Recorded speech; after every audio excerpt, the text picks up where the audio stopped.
Welcome back to another Ambient Deep Dive. Before we descend into the dark history of the Eastern Front, I want to take a moment to ask you, where are you tuning in from tonight?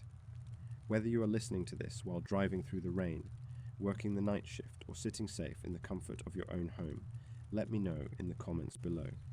It is always fascinating to see how far these stories travel. If you enjoy these long-form investigations into the strange and the terrifying, please make sure you are subscribed. We are building a community here that appreciates the darker side of history, and I would love for you to be a part of it. Now, take a deep breath, settle in, and let us go back to 1915. War has a face. Usually it is the face of a young man, frightened, determined, perhaps covered in the grime of the trenches. But on the morning of August 6th, 1915, war wore a different face. It was a face that should not have existed. It was a face that had been melted by acid, coughing up its own lungs in bloody chunks, and yet it was screaming a battle cry. On that morning, 7,000 soldiers of the German Empire, the most disciplined army in the world, broke rank and ran. They didn't run from superior numbers. They didn't run from artillery. They ran because the men charging at them were already dead. This is not a ghost story. This is the history of Osowiec Fortress, and this is the attack of the dead men. To understand why the dead walked, we must first understand where they died. If you were to look at a military map of Europe in the late 19th century, you would see a massive geopolitical fault line. On one side, the rising industrial power of the German Empire. On the other, the vast sleeping giant of Imperial Russia. Between them lay a landscape that was hostile to human life long before the first bullet was fired. This was the land of the Biebrza River, located in what is now northeastern Poland. From a tactical perspective, this region was a nightmare. It wasn't solid ground. It was a vast ancient wetlands, a sprawling network of peat bogs, marshes, and stagnant water that stretched for miles. In the summer, it was a humid, mosquito-infested sinkhole that could swallow horses and wagons whole. In the winter, it froze into a jagged wasteland of ice and wind. For an invading army trying to march from Germany into Russia, this terrain was impassable. You could not move heavy artillery through a swamp. You could not march columns of infantry through peat that sank beneath their boots. There was only one way through. There was a single narrow strip of solid ground that cut through the marshes, carrying the vital railway line connecting Königsberg to the Russian interior. If you controlled that railway, you controlled the gate to the east. The Russian Tsars knew this. They knew that if war ever came, the Germans would have to come this way. And so, in the late 1880s, they decided to plug the hole. They decided to build a monster. They called it Osowiec. The construction of Osowiec Fortress was a feat of brute force engineering. It wasn't just a single castle. It was a complex system of 4 separate forts connected by trenches and tunnels, spread out to dominate the only road through the swamp. Thousands of labourers were brought in to battle the elements. They poured thousands of tons of concrete into the mud, reinforcing it with heavy steel to withstand the terrifying new artillery that was being developed in Europe's weapons factories. The primary fortification, Central Fort No. 1, was a sprawling hexagon of stone and earth. It was designed to be ugly. It was designed to be low to the ground, sinking into the landscape, so that enemy shells would glance off its thick earthen ramparts. Deep inside, protected by meters of concrete, were the barracks, the ammunition depots, and the command centers. It was a city buried in the mud. Life inside Osowiec, even in peacetime, was a test of endurance. The soldiers stationed there called it a grave. The air was perpetually damp. The stone walls sweat moisture. In the winter, the cold seeped through the thickest coats, and in the summer, the stench of the swamp was overpowering.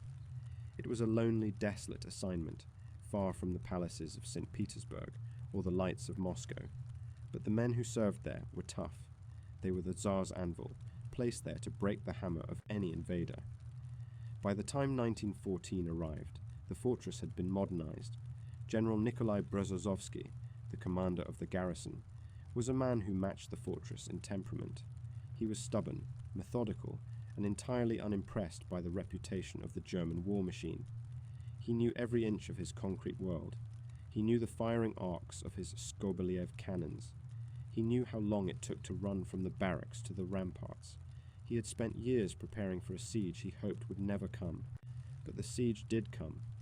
When the Archduke Franz Ferdinand was assassinated in Sarajevo and the dominoes of alliance fell one by one, the world plunged into the Great War. The German Eighth Army, flush with early victories, turned its eyes toward the east. They looked at their maps and saw the bottleneck. They saw the swamp, and they saw Osowiec. German intelligence was confident. They looked at the fortress and saw a relic of the 19th century. They estimated that Osowiec could hold out for a week, perhaps two. They assumed that the terrifying power of modern German howitzers would crack the concrete like an eggshell, forcing the Russians to surrender or flee. They believed that the swamp would work against the defenders, trapping them in a cage of their own making. In September of 1914, the first test came. The German army advanced, probing the defences. They brought up their heavy guns, the 203mm siege mortars, and began to hammer the fort. The ground shook for miles around. Great plumes of mud and concrete dust rose into the air as the shells slammed into the ramparts. The noise was deafening, a constant thunder that rattled the teeth of the men hiding in the bunkers below. But Osowiec did not crack. The engineers who had poured that concrete 30 years earlier had done their work well. The shells cratered the earth, they scarred the walls, but they could not penetrate the deep bunkers. The Russian gunners, protected by armoured turrets, fired back with deadly precision. They knew the range of every tree stump and every bend in the railway line. When the German infantry tried to advance across the narrow causeways of the swamp, they were cut to pieces by shrapnel and machine gun fire. The Germans were forced to pull back. The week-long siege had failed. The cork remained in the bottle. This initial victory gave the defenders a dangerous sense of hope. They had stared down the German Empire and won. But the Germans were not a force that accepted defeat easily. They realized that standard field artillery was not enough to kill the beast in the swamp. They needed something bigger. They needed something that could shatter the earth itself.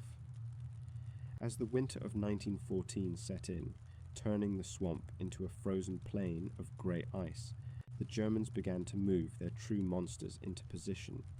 They brought in the Big Berthas. These were siege howitzers of terrifying power, capable of firing a shell that weighed nearly a ton. They were weapons designed to destroy the undestroyable. In February 1915, the Second Battle of Osowiec began. This was not a probe. This was an annihilation attempt. The Germans unleashed a bombardment of apocalyptic proportions. In the span of a single week, over 250,000 heavy shells were fired at the fortress. From the air, it looked as if the swamp was boiling. The explosions were so constant that they merged into a single, continuous roar. Inside the fort, the world was ending. The concussions were so powerful that men bled from their ears and noses without ever being hit by shrapnel.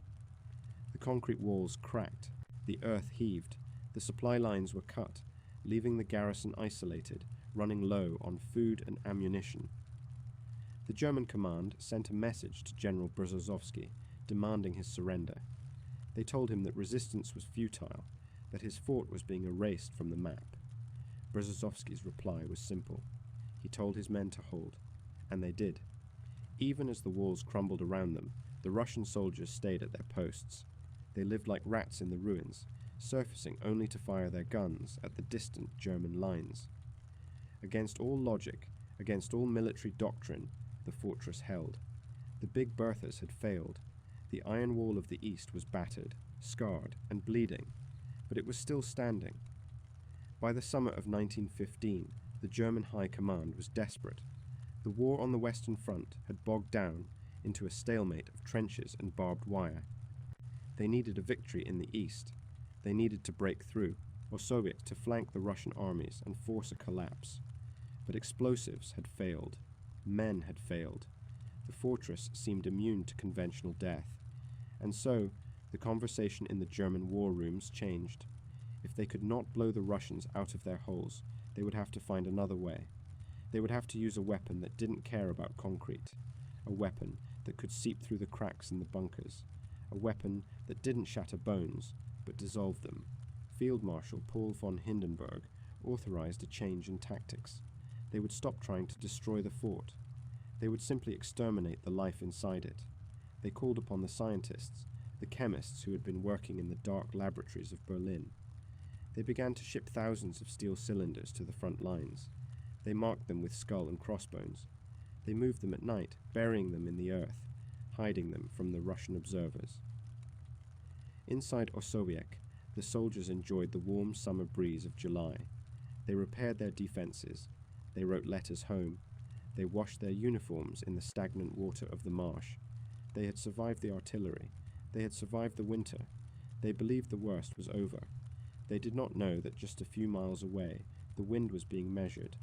They did not know that the angel of death was waiting for the weather to turn. The stage was set. The players were in position. The gatekeeper of the East had held the line for a year, but the rules of warfare were about to be rewritten. The era of high explosives was ending, and the era of chemical horror was about to begin. And as the sun set on August 5th, 1915, the wind began to shift toward the east. Chapter 2. The Green Cloud. The dawn of August the 6th, 1915, did not arrive with the crash of artillery. It arrived with a silence that was far more terrifying than the thunder of guns. In the marshlands of the Biberza, the morning mist is usually a transient, delicate thing, a white spectral haze that clings to the peat bogs before burning off under the warmth of the rising sun. It is a quiet time, where the only sounds are the shifting of the mud and the waking of the waterfowl. But on this particular morning, the mist did not burn off, and it was not white. At exactly 4:10 a.m., the silence of the Russian front was broken by a sound that no soldier on earth had been trained to recognize. Along a German front line that stretched for nearly 20 miles, thousands of gloved hands reached out in unison and turned the iron wheels of thousands of pressurized steel cylinders. The sound would have been audible first, a sharp, high-pitched mechanical hissing, like the collective sigh of some great industrial beast waking up from a long slumber. It was the sound of pressure releasing, the sound of civilization's rules evaporating into the ether. Then the cloud appeared. It rolled out of the German trenches, heavy and low. To understand the nightmare that was about to unfold, you have to understand the physics of chlorine gas. It is a heavy element, significantly denser than the air we breathe. It does not float away on the breeze like wood smoke. It sinks. It possesses a terrifying, predatory weight. It seeks out the lowest points of the earth. It pours into shell craters like water. It slides down into the intricate networks of trenches. It hunts for the ventilation shafts of underground bunkers. It is a gravity-fed weapon, a liquid death that moves with the slow, inevitable certainty of a tide. From the Russian vantage points, watching through the dim, grey light of dawn, it must have looked like a weather phenomenon gone wrong. A wall of dark green and yellow smog, estimated to be 40 feet high and several miles wide, began to crawl across no man's land. It moved with a terrifying, deliberate purpose, pushed by that favourable wind the German meteorologists had been patiently tracking for days. It didn't rush. It drifted. It covered the distance between the armies in minutes that must have felt like lifetimes to the men watching it come. You have to understand the sheer psychological horror of this moment. These Russian soldiers were veterans of the Eastern Front. They knew what a bullet sounded like cracking past their ears. They knew the shrieking whistle of incoming howitzer shells and the earth-shattering concussions of mortar fire. They understood the brutal kinetic physics of conventional war. But this was witchcraft. This was a silent, creeping doom that obscured the sun and turned the world a sickly, bruised shade of olive. It was a weapon that didn't just target the enemy. It targeted the very air they needed to exist. There were no sirens that could save them. There were no bunkers deep enough to hide in.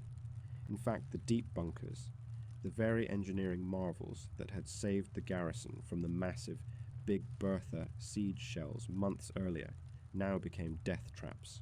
The gas, following the laws of gravity, flowed down the stairs and pooled in the sleeping quarters, suffocating men in their bunks before they could even reach for their boots.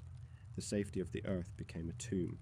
When the cloud hit the Russian forward lines, the chemistry of the human body became the enemy. Chlorine is classified as a pulmonary irritant, but that clinical, sterile term does not do justice to the nightmare it unleashes on organic life. When chlorine gas is inhaled, it reacts immediately with the water in your body, the moisture in your throat, the mucus lining your lungs, the tears in your eyes. This chemical reaction creates hydrochloric acid. Essentially, the soldiers were not just suffocating, they were drowning on dry land, their bodies dissolving from the inside out. The acid burns the delicate tissue of the bronchial tubes and the alveoli. The body, in a desperate biological attempt to flush out the toxin, floods the lungs with fluid. The victims begin to cough, a dry, hacking retch that quickly turns wet and gurgling. Their skin turns pale, then blue, and finally black as oxygen starvation sets in. They claw at their throats, tearing their own skin in a panic to breathe, but every breath draws in more of the acid, fueling the reaction. It is a death of agonizing slowness and total panic. The Russian garrison was almost entirely unprepared for this kind of warfare. In 1915, gas masks were primitive luxuries, and the defenders of Osowiec had almost none. They had no rubber respirators, no charcoal filters. They were defenseless against the air itself. As the green wall enveloped them, panic rippled through the lines. Orders were screamed into the fog, but the officers screaming them were already choking, their voices cut short by the spasm of dissolving vocal cords. In a desperate, chaotic bid for survival, the soldiers turned to the only chemistry they had available. They remembered old lessons, rumors from other fronts, or perhaps they simply acted on animal instinct. They stripped off their undershirts. They urinated on the fabric. They tied the urine-soaked rags around their faces. The ammonia in the urine could, theoretically, react with the chlorine, neutralizing some of it and converting it into less lethal compounds. It was a medieval, grotesque solution to a modern industrial apocalypse. Imagine that image for a moment. Thousands of men, blinded, dying, wrapping filth-soaked rags around their burning faces, crouching in the green fog, clutching their rifles, waiting for the end. The indignity of it, combined with the horror, creates a tableau that belongs in the deepest circle of hell. But the gas didn't just kill the men, it killed the world around them. This is one of the most haunting verified details of the attack on Osowiec. The chlorine cloud was so concentrated, so massive, that it murdered the landscape itself. As the cloud drifted over the fortress, the biology of the swamp began to fail. The leaves on the trees didn't just wither, they turned yellow and fell off instantly, creating a grotesque, sudden autumn in the middle of August. The grass turned black and collapsed into a wet slime. Flowers shriveled and turned to ash. Insects fell from the air in droves, carpeting the ground. Birds, caught in the trees as they slept, dropped dead like stones. The chemical reaction extended to the metal on the soldiers' uniforms. Any copper or brass, buttons, belt buckles, shell casings, the intricate parts of their rifles, immediately oxidized. They were covered in a thick layer of green verdigris, the bread in the mess halls, the meat in the stores, the water in the open barrels. Everything was tainted, poisoned by the chemical miasma. For miles, the Osowiec Fortress ceased to be a military outpost and became a tomb. The silence that followed the passing of the gas was heavy and unnatural. The coughing had mostly stopped because the men were either dead or unconscious. The 9th, 10th, and 11th companies of the Russian Zemlyansky regiment were effectively erased from existence. Whole companies lay dead in their positions, rifles still in hand, faces wrapped in rags, staring up at the green-tinted sky with eyes that had been burned blind. To the German commanders watching through their field glasses from the safety of their lines, the attack appeared to be a complete, devastating success. The green fog began to dissipate, revealing a wasteland. There was no movement, no return fire, no shouting, just the stillness of the grave. The plan had worked. The impregnable fortress had been neutralized without a single German soldier firing a shot. Confident that the job was done, the German infantry began to advance. This wasn't a charge, it was a march. 7,000 men from the 18th Landwehr Division stepped out of their trenches. They moved casually, rifles slung over their shoulders, expecting nothing more than a cleanup operation. They were walking into a ghost town to plant their flag. They crossed the blackened grass, stepping over the copper-green debris, their boots sinking into the chemical mud. They moved deeper into the kill zone, chatting, relaxed, completely unaware that the silence of the fortress was a lie. They were marching toward the citadel, expecting to find corpses. And they would find them, but they had no idea that the corpses were waiting for them. They had no idea that inside the chemical gloom, amidst the dissolving lungs and the black blood, something was stirring. The dead were about to wake up. Chapter 3. The March of the Victors. The gas had done its work, or at least, that is what the mathematics of war dictated. As the heavy green curtain of chlorine began to drift past the Russian lines and dissipate into the vast wooded hinterlands behind the fortress, a profound stillness settled over the battlefield. It was 4:30 in the morning. The sun was beginning to assert itself, struggling to pierce the lingering chemical haze that hung over the marsh like a shroud. To the German observers stationed on the high ground, looking through their Zeiss field binoculars, the world ahead of them had ceased to be a military objective and had become a graveyard. Field Marshal von Hindenburg's strategy was ruthless, but it was built on the bedrock of scientific certainty. The concentration of gas released was calculated to be lethal within minutes. The density of the cloud, combined with the lack of wind inside the fortress walls, meant that the gas would settle into the trenches, the dugouts, and the artillery positions, displacing the oxygen and suffocating every living organism. There was no need to rush. There was no need to sprint into enemy fire. The enemy was gone. In the German trenches, the order to advance was given not with a shout, but with a calm, almost bureaucratic wave of the hand. The 18th Landwehr Division began to climb out of their earthworks. We must pause here to understand who these men were. The Landwehr were not the fresh-faced, hyper-aggressive stormtroopers that would characterize the later years of the war. These were reservists. They were older men, many of them fathers, men who had civilian lives waiting for them back in Prussia and Bavaria. They were disciplined, yes, but they were also tired. They had spent months in the mud, staring at the concrete monster of Osowiec, watching their friends die in futile assaults against the Russian machine guns. For them, this morning was not a battle. It was a relief. It was the end of a long nightmare shift. They believed that the scientists in Berlin had finally saved them. They believed that they would not have to fire a shot. They adjusted their heavy leather packs, checked the gleaming bayonets fixed to their Mauser rifles, and stepped out into no man's land with the relaxed posture of men who were walking to work. There were 7,000 of them, 7,000 men stepping into a landscape that had been fundamentally altered in the span of an hour. As they moved forward, the first thing they noticed was the smell. Even with the gas largely dispersed, the air carried a sharp metallic tang. It smelled of bleach, of sour apples, and of wet copper. It was a smell that stuck to the back of the throat, a chemical taste that made the water in their canteens seem unappealing. They marched in loose formation.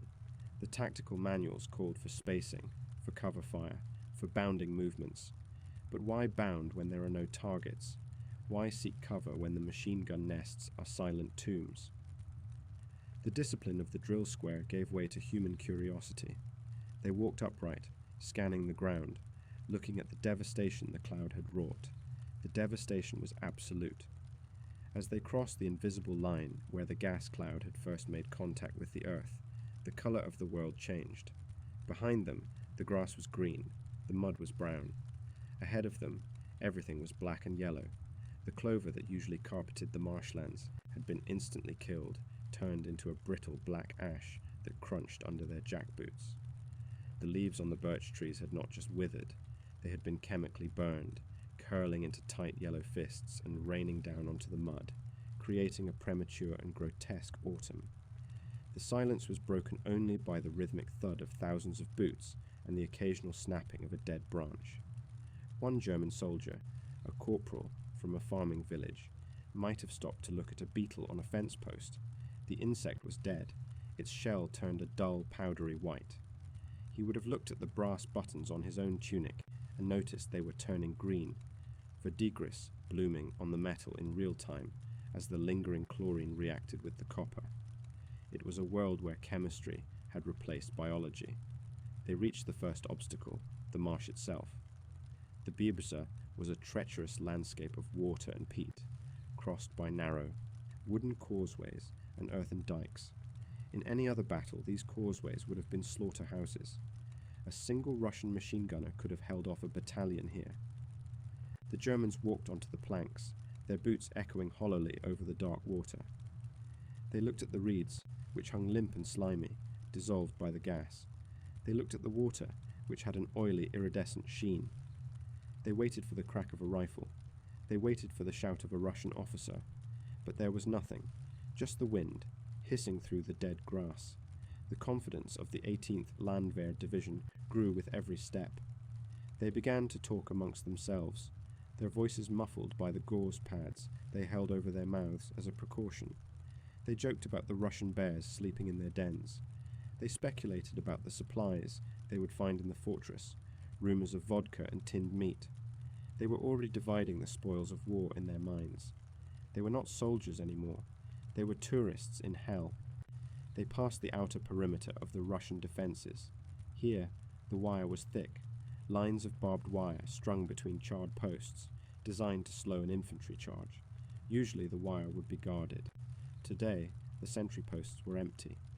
The bodies of the Russian pickets lay curled in the mud, their hands clawing at their throats, their faces buried in the dirt, as if trying to filter the air through the earth itself. The Germans stepped over them. There was no glory in this, perhaps, but there was a grim satisfaction. The enemy that had killed so many of their comrades was finally broken. They cut the wire where it blocked the path, the metallic snip of the cutters sounding loud in the quiet air. They filtered through the gaps, reforming their lines on the other side. They were now within rifle range of the main ramparts. The fortress of Osowiec loomed ahead, a dark, low shape against the brightening sky. The concrete walls were scarred and pockmarked from the months of artillery fire, but they stood silent. The gun ports were dark eyes, staring blindly out at the approaching army. The German officers checked their maps. They were ahead of schedule. The resistance was non-existent. They signalled for the men to widen the line, to prepare to sweep the trenches. The plan was simple: move in, secure the perimeter, clear the dugouts of bodies, and set up a new defensive line facing east. They were to occupy the fortress and turn its guns around. As they approached the first line of trenches, the Zemlyansky positions, the details of the horror became clearer. The gas had been heaviest here. It had pooled in the deep cuts of the earth. The bodies were not just scattered, they were piled. In the panic of the gas attack, the Russians had tried to climb out, trampling each other in a desperate bid for fresh air. They lay in tangled heaps of olive-drab wool and leather. The German soldiers slowed down, not out of fear, but out of a morbid fascination. They had seen death before. The Eastern Front was a meat grinder. They had seen men torn apart by shrapnel, men frozen to death, men riddled with typhus. But this was different. The faces of the dead were not pale. They were a deep, bruised violet. Their mouths were open in silent screams, foam drying on their lips. Their eyes were bloodshot, practically red, staring up at the Germans with an accusing intensity. A young German private, perhaps barely 20 years old, walked along the edge of the parapet. He looked down into the trench. He saw a Russian officer slumped over a map table, a telephone receiver still clutched in his hand. He saw a group of soldiers huddled around a small icon of St. George, as if prayer could stop the molecules of chlorine from tearing their lungs apart. "It's a tomb," the private might have whispered to the man next to him. "There's no one left." And he was right, or so it seemed. The 18th Landwehr Division pressed on.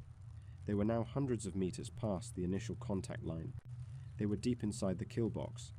If the Russians had fired now, it would have been a massacre, but the discipline of the silence held. The Germans felt invincible. They were the masters of the battlefield. They had conquered nature itself.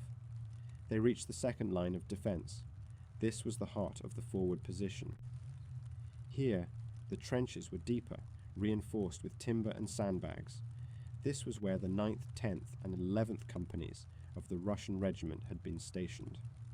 This was where the resistance should have been fiercest. The German commander, a major with a monocle and a stiff Prussian bearing, climbed onto a mound of earth to survey the scene.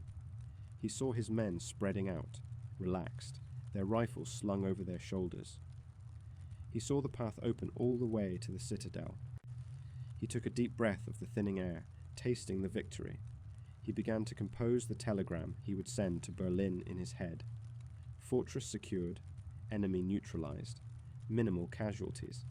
It was the perfect victory, a triumph of modern industry over primitive stubbornness. But as the major watched, a subtle shift occurred in the atmosphere. The wind, which had been pushing the gas away, gusted swirling back around the trench lines. The mist thickened for a moment, obscuring the view, and in that moment of obscured vision, the soundscape of the battlefield changed. It was subtle at first, a rustle, a scrape of leather against wood, the sound of a boot dragging through mud. The soldiers in the front rank stopped. They looked at each other. Was it a survivor? A rat? A trick of the wind? They peered into the mist. They looked down into the trenches they were about to jump into. They expected to see piles of corpses. And they did see piles of corpses. But then, the pile moved. It wasn't a sudden movement. It was a slow, agonizing heave. An arm, wrapped in a filthy, urine-soaked rag, reached out from the tangle of bodies. It gripped the wooden revetment of the trench wall. The wood creaked under the strain. The German soldiers nearest the trench took a step back, their hands instinctively going to their rifles. They watched in confusion. A man was pulling himself up, but he didn't look like a man. He looked like something that had been dredged up from the bottom of a swamp. His uniform was soaked in slime and blood. His face was wrapped in bandages that were stained dark brown. He was shaking, his body convulsing with every effort. "Halt!" a German sergeant barked, leveling his rifle. "Surrender!" The command hung in the air, absurd and out of place. You don't ask a corpse to surrender. The figure didn't answer. It couldn't answer. Instead, it made a sound, a wet, bubbling rasp. It sounded like a drowning man trying to scream. The German soldiers stood frozen, caught between their training and their terror. This was impossible. The gas killed everyone. The doctor said so. The scientists said so. A human being cannot survive a concentration of chlorine that turns the leaves black. And yet, the figure continued to rise. It pulled itself up over the parapet. It stood there, swaying, teetering on the edge of collapse. And then, slowly, agonizingly, it raised a rifle. This was the moment the illusion of victory began to crack. The German soldiers were not looking at a combatant. They were looking at a violation of the natural law. They were looking at a man who had no business being alive, and he wasn't alone. To the left, another movement. To the right, a groan that sounded like the earth tearing open. From the dugouts, from the shell craters, from beneath the piles of their own dead comrades, shapes began to emerge. They rose slowly. They rose painfully. They were not an army in the traditional sense. They were a collection of broken biological machines, driven by a final, flickering spark of defiance. The German major on the mound lowered his binoculars. His mouth opened slightly. The telegram in his head vanished, replaced by a cold, creeping dread that started at the base of his spine. He watched as the graveyard he had just marched his men into began to stir. The silence of the morning, the silence of the victory march, was about to be shattered, but not by a battle cry. It was about to be shattered by the sound of the dead remembering how to fight. The 7,000 men of the Landwehr division stood amidst the rising horror, their confidence evaporating like the mist. They were no longer the victors. They were the trespassers, and the owners of the fortress were waking up to evict them. This is where we leave them for a moment, frozen in that split second of realization. The boot is raised to take a step, but it will never land. The smile of victory is fading from the lips, replaced by the first tremor of panic. The sun is shining on the brass buttons, turning them green, and the dead men are standing up.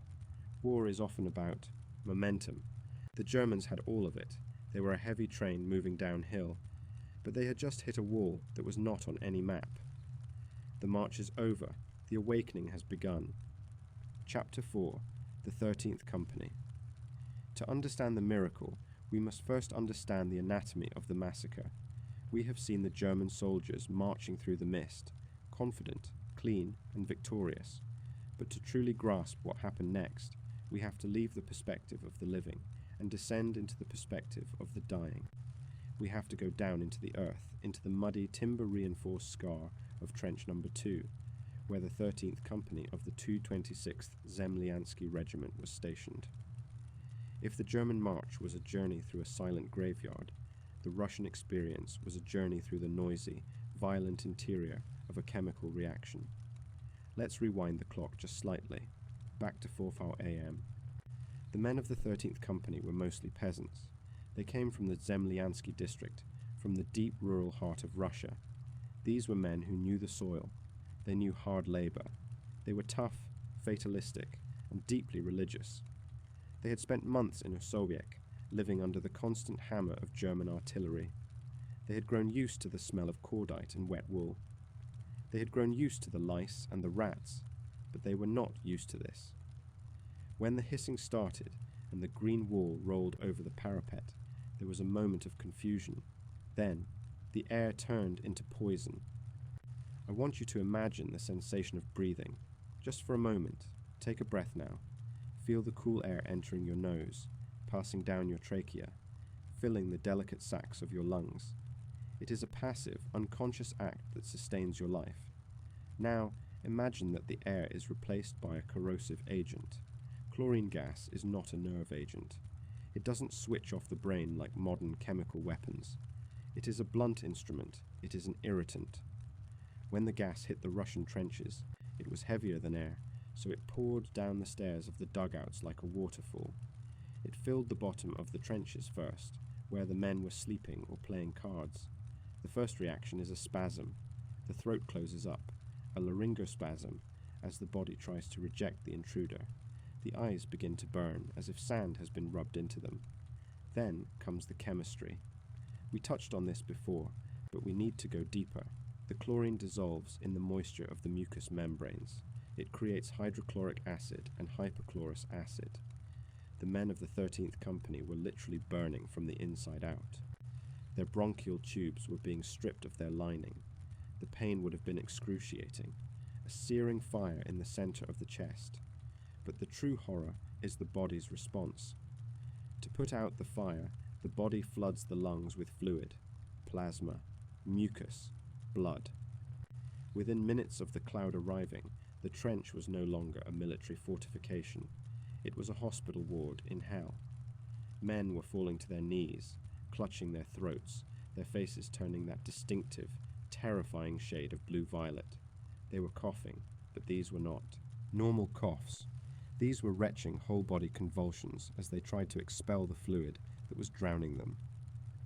There was no panic in the traditional sense, because panic requires energy, and the gas stole that instantly. There was only a chaotic, desperate struggle for air. Men tore at their collars. They ripped their shirts open. They scrambled up the muddy walls of the trench, trying to get above the heavy gas, only to fall back down, weakened by the lack of oxygen. And amidst this chaos, amidst the retching and the dying, there was Sub-Lieutenant Vladimir Kotlinski. Kotlinski is the pivot point of this entire history.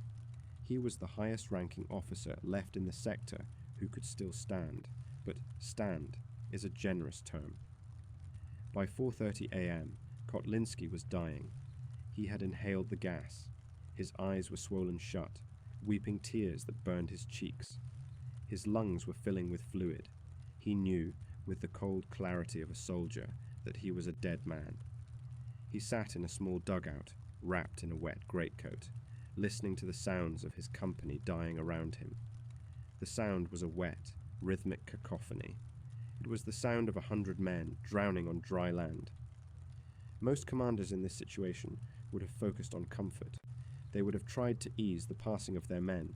They would have prayed, and perhaps Kotlinski did pray, but something else was happening in his mind, something that defies the survival instinct. As the sun began to rise, filtering that sickly green light through the mist, the sound of the gas hissing faded. It was replaced by a new sound, the thud of boots, thousands of them. The vibration traveled through the ground. It shook the timber walls of the dugout. Kotlinski knew what it meant. The Germans were coming. They were coming to walk over the corpses of his men. They were coming to take the fortress that he had spent months defending. They were coming to desecrate the ground that was now soaked in Russian blood. A fury began to build in him. Not the hot, flashing anger of a bar fight, but a cold, heavy, leaden rage. It was the rage of the condemned. If he was going to die, if his men were going to die, they were not going to do it lying in the mud like slaughtered cattle. They were going to die on their feet. He forced himself to stand. The effort must have been agonizing. Every movement required oxygen that his lungs could not provide. He stumbled out of the dugout and into the main trench. The scene that greeted him was apocalyptic. Bodies were everywhere. Some were still moving, twitching in the final throes of asphyxiation. Others were curled in fetal balls, clutching their urine-soaked rags to their faces. The mud was slick with blood and vomit. Kotlinski moved down the line. He couldn't shout. His voice was a ruined rasp. He kicked the boots of the men who were still moving.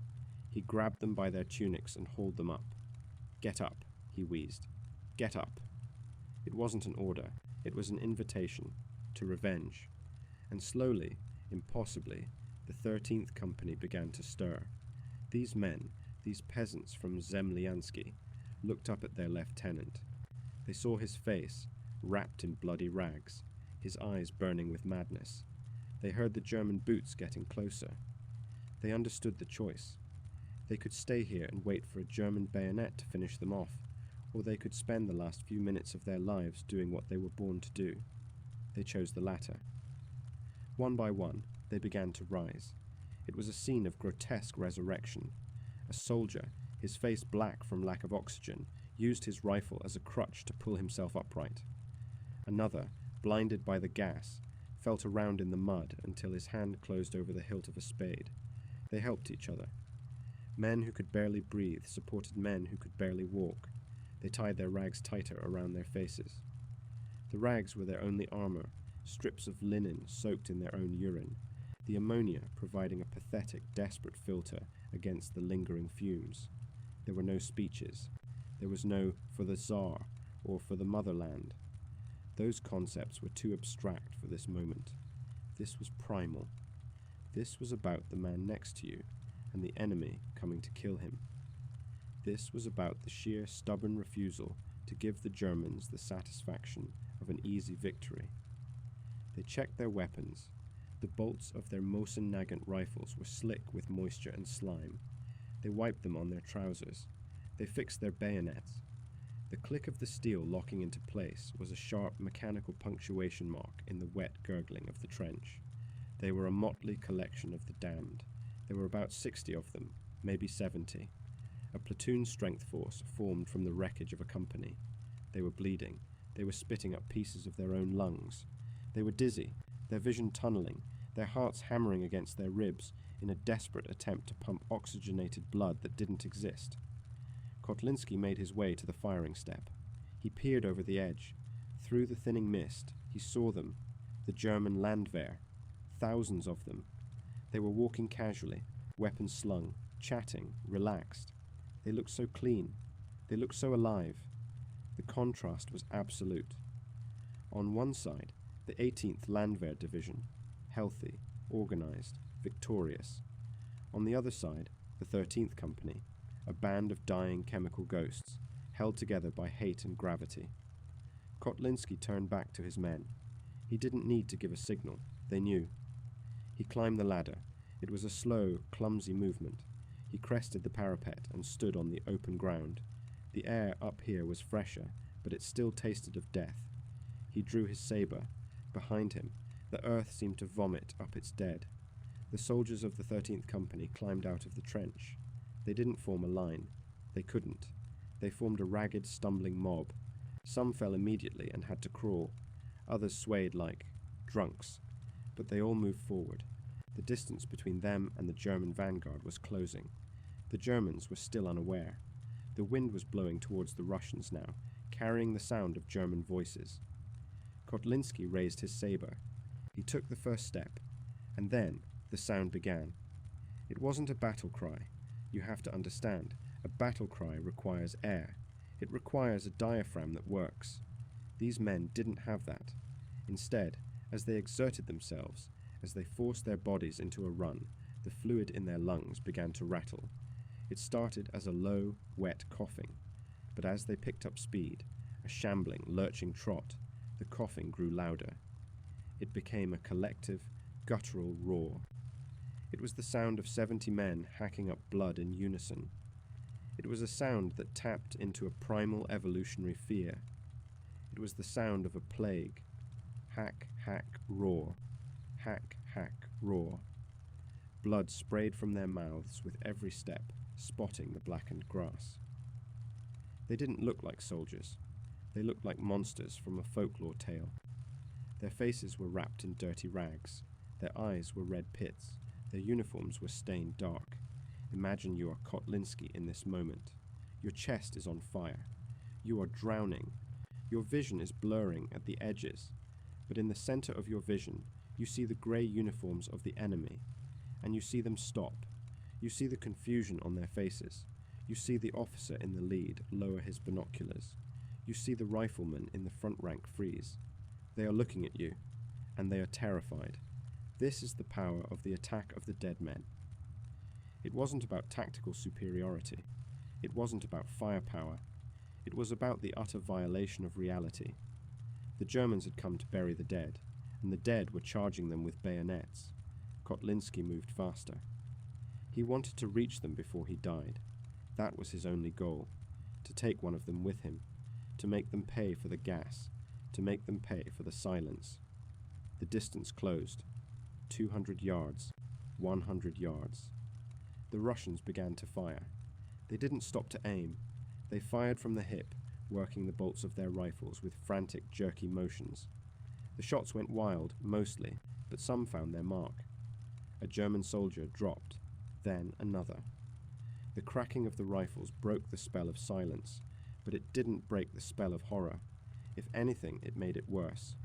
The dead were not just walking, they were killing. The 13th Company was now a tidal wave of gore and fury. They were spitting blood as they ran. They were throwing grenades with weak arms, the explosions kicking up fountains of black mud. And in the center of it all, Sub-Lieutenant Kotlinski, the man who should have been dead an hour ago, led the charge into history. He was the tip of the spear. He was the avatar of Russian endurance. The Germans were still frozen. It is a phenomenon known as combat shock, but this was something deeper. This was existential shock. The mind rejects what the eye sees. The brain says, "That man is dead." The eye says, "That man is running at me with a knife." The resulting cognitive dissonance causes a total paralysis of action. For a few critical seconds, the German army did nothing. They stood there and watched the nightmares approach. And in those few seconds, the 13th Company crossed the point of no return. They were no longer defending a fortress. They were no longer fighting for strategy. They were fighting to ensure that their deaths meant something. They were closing in. The details of their ruined faces were becoming visible to the German infantry, the peeling skin, the bloody foam, the eyes that looked like burning coals. The collision was imminent. The psychological dam was about to break. Kotlinski stumbled, nearly fell, caught himself, and screamed, a soundless bloody tear of a scream. He pointed his sword at the heart of the German line, and the 13th Company followed him into the abyss. This is the moment. The calm before the storm has shattered. The gas has done its worst, and yet it has failed. It has failed to kill the spirit of the Zemlyansky regiment. In fact, It has distilled it. It has burned away everything, fear, hope, future, and left only a pure, concentrated residue of hate. The dead are not resting. They are attacking, and as the first bayonet of the 13th Company lowered towards the chest of a paralyzed German soldier, the course of the battle and the legend of the Eastern Front was written in blood. The physiology of a hero is no different from the physiology of a coward. Both bleed, both suffocate. But the choice to stand up when the lungs are full of acid, that is what separates the 13th Company from the rest of history. Chapter 5. The Breaking of the Mind. The distance between life and death is usually measured in years, or perhaps in the beat of a heart. But on the morning of August 6th, 1915, in the poisoned fields of Osowiec, the distance was measured in yards, specifically the 30 yards that separated the leading edge of the German 18th Landwehr Division from the bayonets of the 13th Company. We left them frozen, a tableau of impossible history. On one side, 7,000 men, healthy, equipped, and backed by the might of the German Empire. On the other, 60 men who were biologically already corpses, held upright only by the architecture of their own rage. The moment the paralysis broke is difficult to pinpoint in the historical record. It wasn't marked by a bugle call. It was likely marked by a single human reaction, a reflex. Imagine you are a German private in the front rank. You have been told that the gas kills everything. You have seen the blackened leaves. You have seen the dead birds. Your reality is built on the certainty that nothing moves in this zone. And then a man, if you can call him that, stumbles toward you. His face is a ruin of peeling skin and bloody rags. He is making a sound like a drowning animal. He raises a rifle that seems too heavy for his shaking arms. The German private does not fire. He does not brace for impact. He takes a step back. That backward step is the most dangerous movement an army can make. It is a signal. It tells the man next to you that something is wrong. It tells the man behind you that the line is giving way. And then the collision happens. It was not the clash of steel on steel that poets write about. It was a messy, wet, horrific impact. The first Russian soldier reached the German line. He didn't stab with precision. He fell forward, his weight driving the bayonet into the shoulder of a German corporal. They went down together into the chemical mud. The Russian soldier was coughing, spitting blood directly into the face of the man he was fighting. This was the spark. The sheer visceral horror of physical contact with the dead broke the German psyche. Die Toten. The scream tore through the morning air. The dead. It wasn't a tactical warning. It was a scream of superstitious terror. You must remember that these men were not machines. They were shaped by folklore, by stories of revenants and ghosts. To see a man with glowing red eyes and skin hanging in strips, charging through a cloud of poison gas, did not look like warfare. It looked like the end times. The panic did not start in the rear. It started at the very front, at the point of contact. The front ranks, faced with these coughing berserkers, recoiled violently. They turned around. They didn't care about orders. They didn't care about the officers shouting behind them. They only wanted to get away from the monsters. But an army is a heavy, cumbersome beast. It cannot turn on a dime. The front ranks turned and ran, straight, into the faces of the second rank. The second rank, still advancing, still thinking this was a victory march, was suddenly hit by a wall of their own terrified comrades. Men were knocked off their feet. Rifles were dropped. The order of battle collapsed into a crushing, confused mob. Go back! Go back! They are not dead! The shouts were incoherent. The fear was contagious. It spread like the virus we spoke of earlier, jumping from man to man, bypassing logic, bypassing training, hitting the lizard brain directly. Run, survive, escape. Sub-Lieutenant Kotlinski, in the center of the Russian charge, was slashing blindly with his saber. He was barely conscious. The lack of oxygen was causing his vision to tunnel, turning the world into a dark vignette with a center of red. He didn't know if he was hitting anyone. He didn't know if he was winning. He just knew he had to keep moving forward, or he would drown in his own lungs. The Russians were fighting with a terrifying lack of self-preservation. When a German soldier managed to fire a shot and a bullet struck a Russian attacker, the Russian often didn't stop. Why would he? He was already dying. The pain of a bullet wound was nothing compared to the agony of the acid in his chest. They kept coming, crawling if they had to, grabbing at German ankles, dragging them down into the mud. This resilience terrified the Germans even more. It reinforced the delusion that they were fighting supernatural beings. We shoot them, and they do not fall. We gas them, and they do not die. The rout began in earnest. The German officers lost control within seconds. One major, seeing his battalion disintegrate, drew his Luger and fired into the air, screaming for the men to hold the line. He was ignored. Then he was trampled. The wave of panic was a physical force, a stampede of 7,000 pairs of boots churning the earth into a slurry. They ran back the way they came.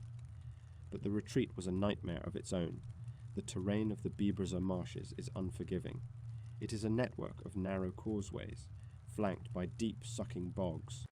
On the way in, the Germans had marched in disciplined columns. On the way out, they were a chaotic flood. They crowded onto the narrow paths, shoulder to shoulder, pushing, shoving, clawing at each other to get ahead. Men lost their footing and fell into the marsh. Weighed down by their heavy packs and ammunition belts, they sank into the peat. The mud swallowed them. They screamed for help, but their comrades ran over their hands, driven by the blind imperative of flight. And the wire, the barbed wire that the Germans had cut on their way in, was now a snare. In the panic, men didn't look for the gaps. They ran blindly into the razor-sharp strands. They got tangled. They tore their uniforms and their skin. As they struggled to free themselves, the crush of the mob behind them pushed more men into the wire. It became a wall of struggling, screaming humanity. Behind them, the 13th Company kept coming. They were slow, yes, they were stumbling, but they were relentless. They stopped to fire their rifles into the backs of the retreating mass. They didn't need to aim. The target was a wall of grey wool. Every bullet found a home, but the 13th Company was not alone anymore. The sound of the rout, the screaming, the stampede, drifted back to the Russian citadel. The fortress, which had been silent, seemingly dead, heard the change in the battle's rhythm. General Brzozowski, deep in the command bunker, perhaps holding a handkerchief to his face to filter the stale air, received the impossible report from a forward observer. The Germans are running. The dead are chasing them. He realized the opportunity. He realized that Kotlinski had bought them a window of time that defied all probability. Fire everything, Brzozowski ordered. Fire until the barrels melt. The Skobeliev cannons, those massive archaic guns that the Germans had assumed were neutralized, woke up. The gun crews were in bad shape. They were coughing. Their eyes were swollen. But they loaded the shells. They cranked the elevation wheels. The first volley from the fortress artillery whistled over the heads of the dying 13th Company and slammed into the retreating German mob. The impact was devastating. The shells landed directly on the causeways. There was no cover. The Germans were packed so tightly that a single shell could kill or wound dozens. The earth erupted in geysers of mud and fire. The causeways were blown apart, severing the escape routes. The panic intensified. With the path ahead destroyed, the Germans began to scatter into the minefields. They ran into the traps that the Russians had laid months ago. Explosions rippled across the marshland. Men were blown into the air, their bodies landing in the stagnant water. It was a slaughterhouse. The disciplined, scientific approach of the German army had collapsed into a primal struggle for survival. The chemical weapon, designed to create a clean, easy victory, had instead created a scenario of chaotic horror that destroyed the attackers' morale completely. Let's focus on the sensory experience of the retreat. The air was still thick with pockets of chlorine. As the Germans ran, breathing heavily from exertion, they inhaled the gas that was still lingering in the low spots. They began to cough. They began to feel the burning in their own chests. This added a new layer to the terror. They believed the plague of the dead men was catching them. They believed they were turning into the monsters they were running from. A German sergeant, later recounting the event in a field hospital, described it as the Black Madness. He spoke of seeing his captain, a man of iron discipline, throw away his map case and his pistol and run screaming into the woods, tearing at his collar as if trying to rip the gas out of his throat. He spoke of men who simply sat down in the mud and wept, waiting for the zombies to come and kill them. The 13th Company, meanwhile, was reaching its limit. The adrenaline that had fueled the charge was burning out. The physiology of the human body has hard boundaries, and these men had crossed them minutes ago. Sub-Lieutenant Kotlinski stopped. He had chased the enemy out of the first trench line. He had chased them across the open ground. He stood now on a small rise, watching the grey backs of the Germans disappear into the distance. He tried to shout a victory cry. He opened his mouth, but all that came out was blood. He dropped his sabre. It fell into the mud with a dull thud. He fell to his knees. The world was spinning. The pain in his chest was no longer a fire. It was a cold, spreading numbness. He looked at his hands. They were blue. The oxygen starvation was complete. Around him, his men were falling too. They didn't fall in formation. They simply ceased to function. A soldier who had been firing his rifle suddenly slumped over the parapet, the weapon sliding from his grip. Another sat down heavily, leaning back against a sandbag, staring up at the sun with eyes that could no longer see. They had done the impossible. They had routed an army of 7,000 with a force of 60. They had turned a massacre into a myth, but the cost was absolute. The sound of the battle began to change again. The screaming of the retreating Germans faded as they put miles between themselves and the fortress. The roar of the Russian artillery slowed as the targets moved out of range or dispersed. The silence began to return to Osowiec, but it was different now. It wasn't the silence of anticipation. It was the silence of aftermath. The field was strewn with bodies, German and Russian, lying together in the blackened grass. The air still shimmered with the heat of the morning and the haze of the gas. The copper buttons on the uniforms of the fallen were all green now, united by the chemistry of the cloud. Kotlinski lay on his side. He was still conscious, barely. He watched the sky. It was a beautiful, clear blue, indifferent to the horror below. He might have thought of his home. He might have thought of the absurdity of it all. Or perhaps his final thought was simply one of professional satisfaction. They ran. We made them run. He died there, in the mud of the forward position, surrounded by the men he had led out of the grave. But the story doesn't end with the charge. The charge was just the shockwave. The true impact of the attack of the dead men was what happened next.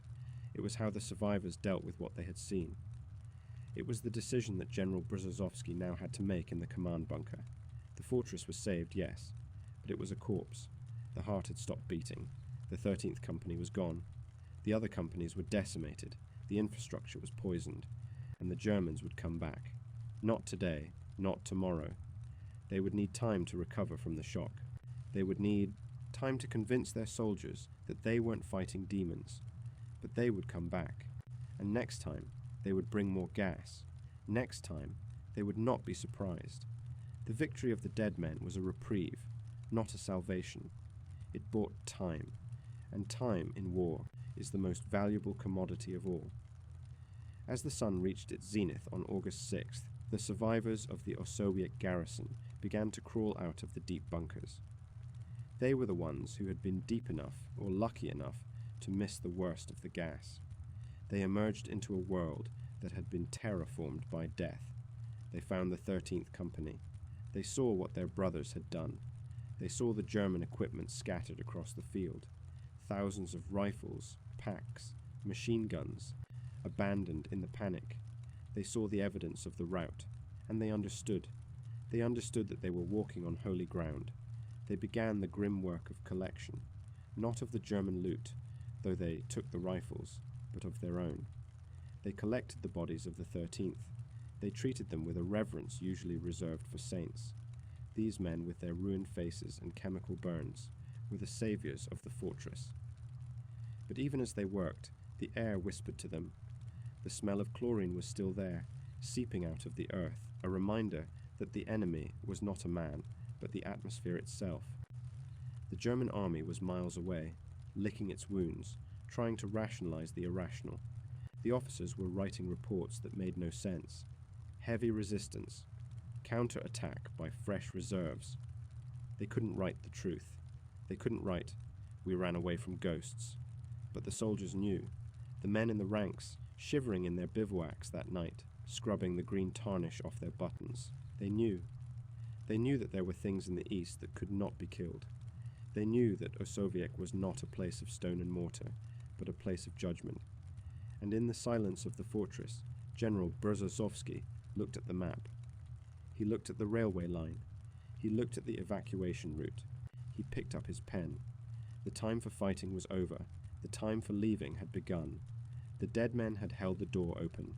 Now, the living had to walk through it before it slammed shut forever. The sun set on the bloodiest day in the history of the fortress.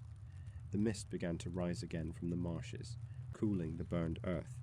And in the twilight, if you looked closely at the trenches of the forward position, you could almost see them, standing guard, silent, waiting. The legend had been born. But the war was far from over. The sun hung high over the marshes of the Bibrza River, indifferent to the carnage it illuminated. It was the afternoon of August the 6th, 1915. The battle, if you could call it a battle, was technically over. The shouting had stopped.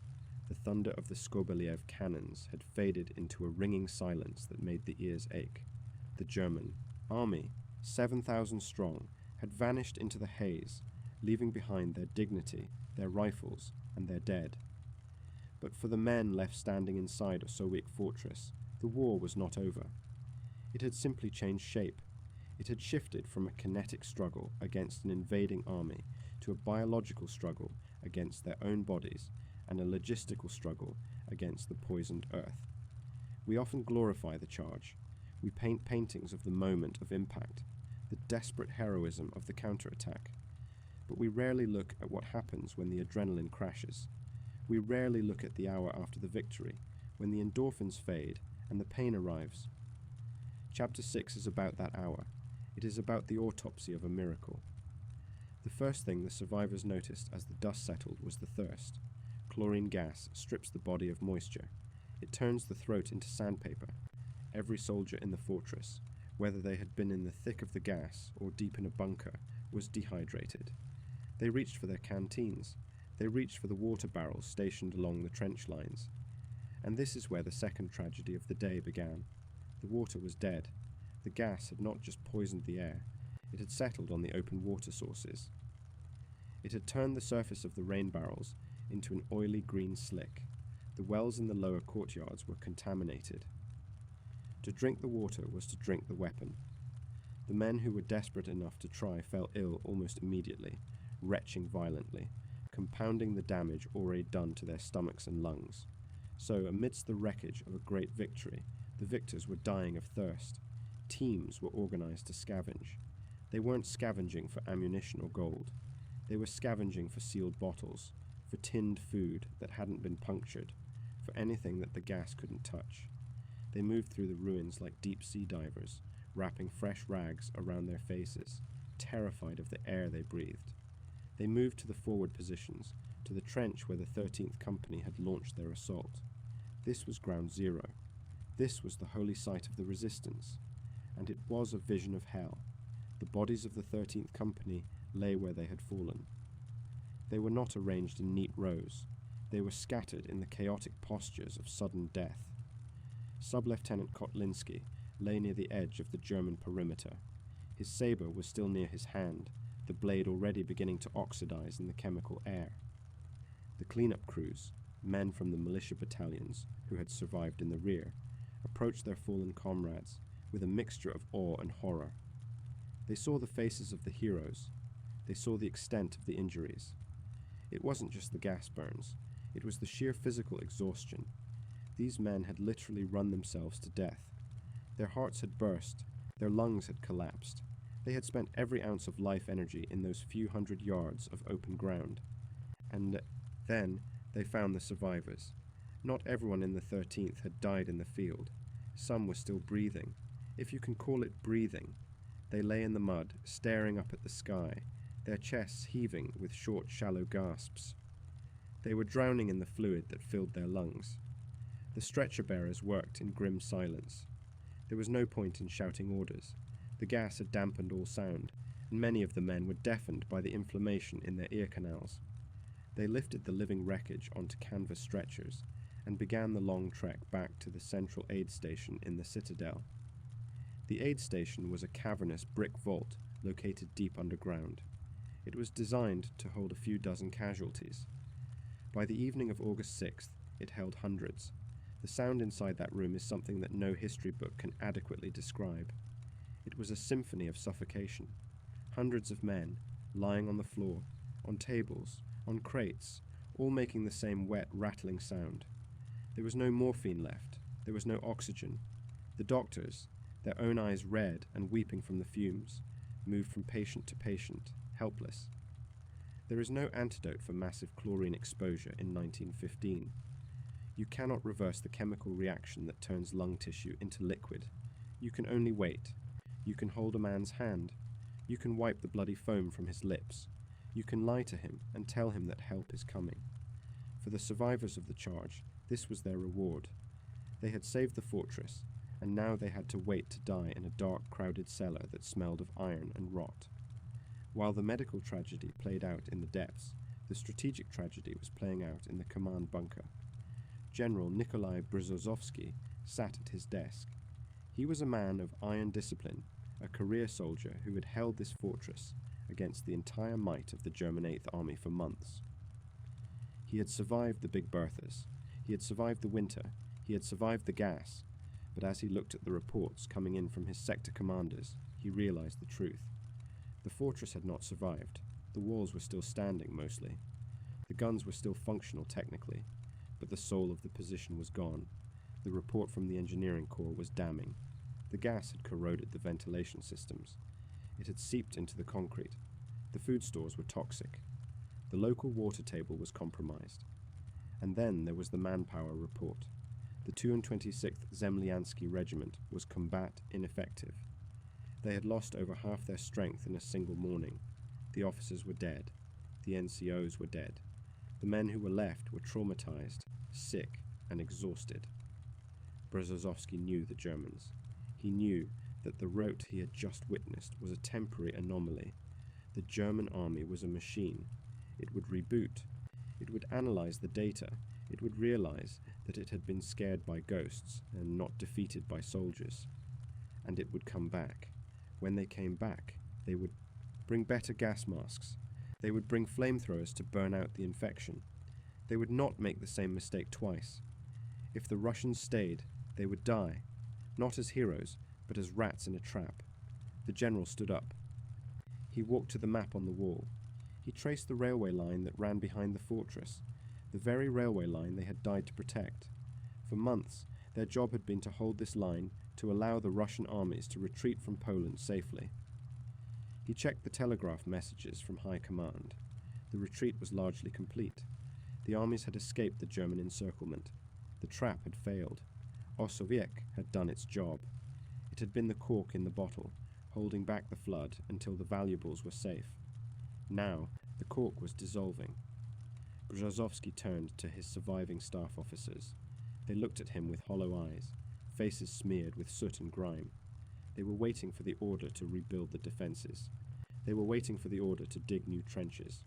"Gentlemen," Brzozowski said, his voice raspy but steady, "we have won the day, but we cannot hold the night." He gave the order that every commander dreads, but every good commander knows when to give. "Prepare for evacuation." The room went silent. Evacuation, to leave, to walk away from the graves of the men who had died that morning. It felt like a betrayal. It felt like admitting that the gas had won after all. But Brzozowski was firm. "We are not retreating," he corrected them, perhaps correcting himself. "We are withdrawing. We are taking the garrison, the guns, and the honor of this regiment, and we are leaving them nothing but a pile of rocks." The operation that followed was a masterpiece of logistical improvisation. It had to be done quickly, and it had to be done secretly. If the Germans realized the Russians were packing up, They would attack immediately. The artillery would start again. The Luftwaffe would drop bombs on the congested roads. So, the deception began. As night fell on August 6th, the fortress became a hive of silent activity. The order was scorched earth. The artillery crews, the ones who had fired the saving volley hours earlier, now turned their attention to their own guns. They couldn't take the heavy siege cannons with them. They were too heavy, and the rail cars were needed for the wounded. So they had to kill the guns. They removed the breech blocks, the firing mechanisms that allowed the cannons to function. They packed the barrels with explosives. They prepared to turn the pride of the Russian artillery into scrap metal. In the ammunition depots, engineers were rigging fuses, thousands of shells, millions of rounds of rifle ammunition.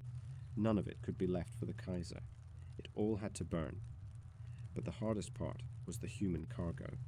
The evacuation of the wounded began under the cover of darkness. The railway line was still operational, though damaged. A train chugged slowly into the station. Behind the fort, its lights killed, its engine muffled.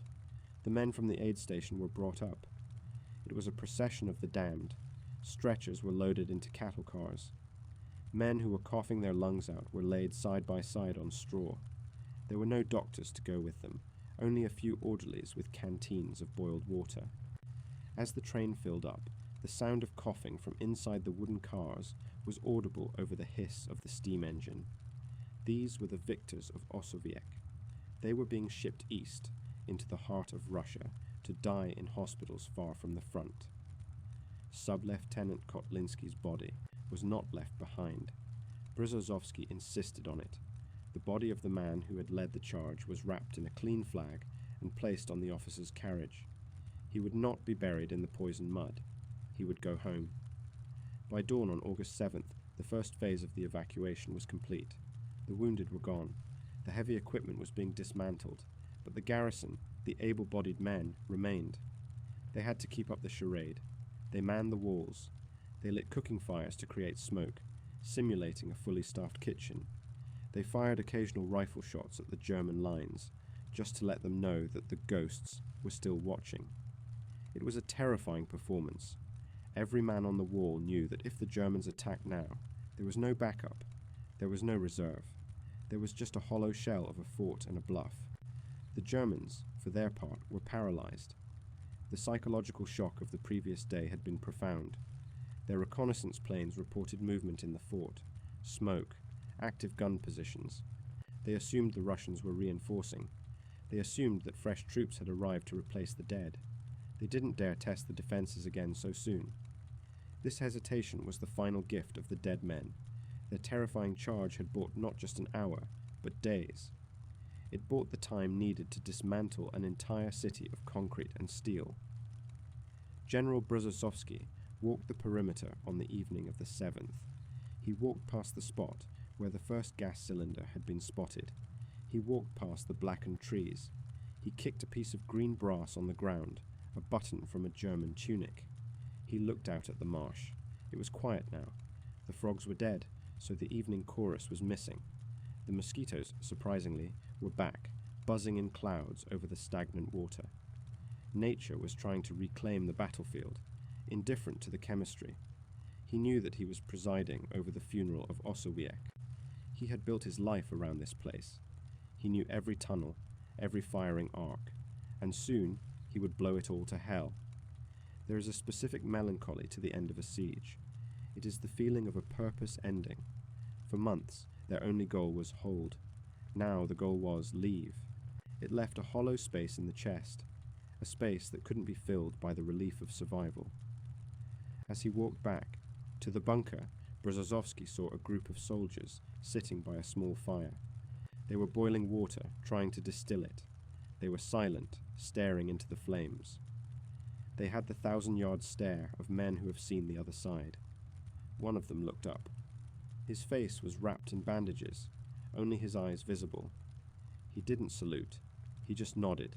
The general nodded back. There was no rank in the gas. There was only the living and the dead. The stage was set for the final act. The actors were moving into position. The fortress, which had been a shield for the empire, was about to become a bomb. The Germans were waiting for the right moment to strike again, unaware that they were waiting to conquer a ghost. The evacuation would take days. It would be a slow, nerve-wracking bleed of men and material, but the decision had been made. The attack of the dead men had saved the army, but it had killed the fort. And as the night deepened, the only sound left in the Osowiec Fortress was the scratching of the engineers' pens, calculating the amount of dynamite needed to turn history into dust. Chapter 7. The Phantom Garrison. If the attack of the dead men was the climax of the battle, the days that followed were the suspenseful, silent denouement. We often imagine war as a continuous series of explosions, a relentless forward momentum of violence. But the reality of the Eastern Front, and indeed of all wars, is that the violence is punctuated by long, agonizing periods of waiting, of logistics, of the quiet, desperate work that happens when the guns are cold. From August 7th to August 22nd, 1915, the fortress of Osowiec became a stage. It became the set of one of the most high-stakes theatrical performances in military history. The audience was the German Eighth Army, watching from their trenches, battered, paranoid, and scanning the horizon for the slightest sign of weakness. The actors were the remnants of the Russian garrison, men who were sick, exhausted, and vastly outnumbered, and the plot was simple: convince the Germans that the fortress was still alive, while simultaneously carving out its insides and preparing it for death. General Brusozowski's plan was a gamble of the highest order. If the Germans realized what was happening, if a single reconnaissance plane spotted the empty courtyards, or if a patrol got close enough to hear the hollow echo of the tunnels, they would attack. And if they attacked, the evacuation would turn into a massacre. The slow-moving trains loaded with wounded and equipment would be sitting ducks for the German artillery.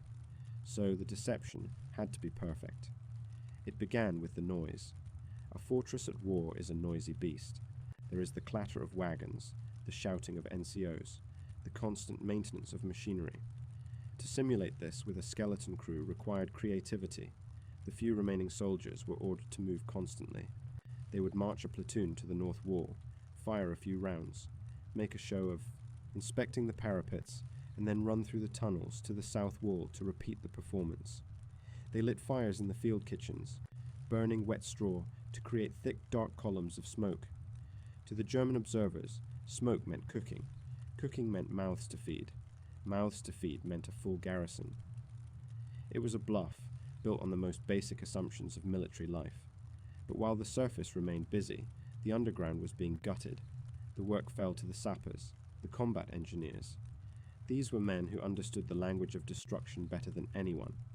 For years, their job had been to reinforce the concrete, to build the walls thicker, to shore up the ceilings. Now, they were being asked to undo their own life's work. They moved through the damp, vaulted corridors of the central citadel, with heavy spools of wire and crates of dynamite. This wasn't a matter of just tossing a grenade into a room. Demolishing a fortress like Osowiec requires mathematical precision. If you blow the charges too early, you trap your own men. If you blow them too late, the Germans capture the explosives. If you use too little, the Germans can repair the bunkers. If you use too much, you might trigger the neighboring charges sympathetically and kill the demolition team. They drilled holes into the load-bearing pillars of the barracks. They packed gun cotton into the breeches of the smaller fortress guns that couldn't be moved. They wired the massive underground magazines, the rooms that held thousands of tons of shells, to a central detonator. Imagine the psychological weight of this work. You are working by the light of a flickering lantern, deep underground, surrounded by enough explosives to level a mountain. Above you, your comrades are play-acting a war to keep the enemy at bay. You can hear the dull thud of German probing fire hitting the earth above, and you know that with one mistake, one spark, one faulty fuse, you and everyone you know will be vaporized. The engineers worked in shifts, 20 hours a day. They didn't sleep. They lived on adrenaline and cold tea. Their hands were raw from handling the copper wire and the rough crates of TNT. They spoke in whispers, as if the explosives themselves were listening. Meanwhile, The evacuation of the soul of the fortress continued. Brzozowski was adamant that the Germans would capture nothing of value. This meant not just the guns and the ammo, but the history, the regimental archives, paper records of every man who had served, every order given, every letter written, were packed into crates. The icons from the fortress chapel, the gilded images of saints that the soldiers had prayed to during the bombardment, were taken down from the walls. The church bells were lowered from the tower, wrapped in canvas, and loaded onto flatbed rail cars. These objects held no military value. A German soldier cannot shoot you with a church bell, but to leave them was to admit defeat. Taking them was an act of defiance. It was a statement. You can have the stones, but you cannot have us. The heavy artillery was the biggest challenge. The 150 mm and 200 mm siege guns were beasts of iron, weighing tons. Moving them required winches, rails, and brute strength.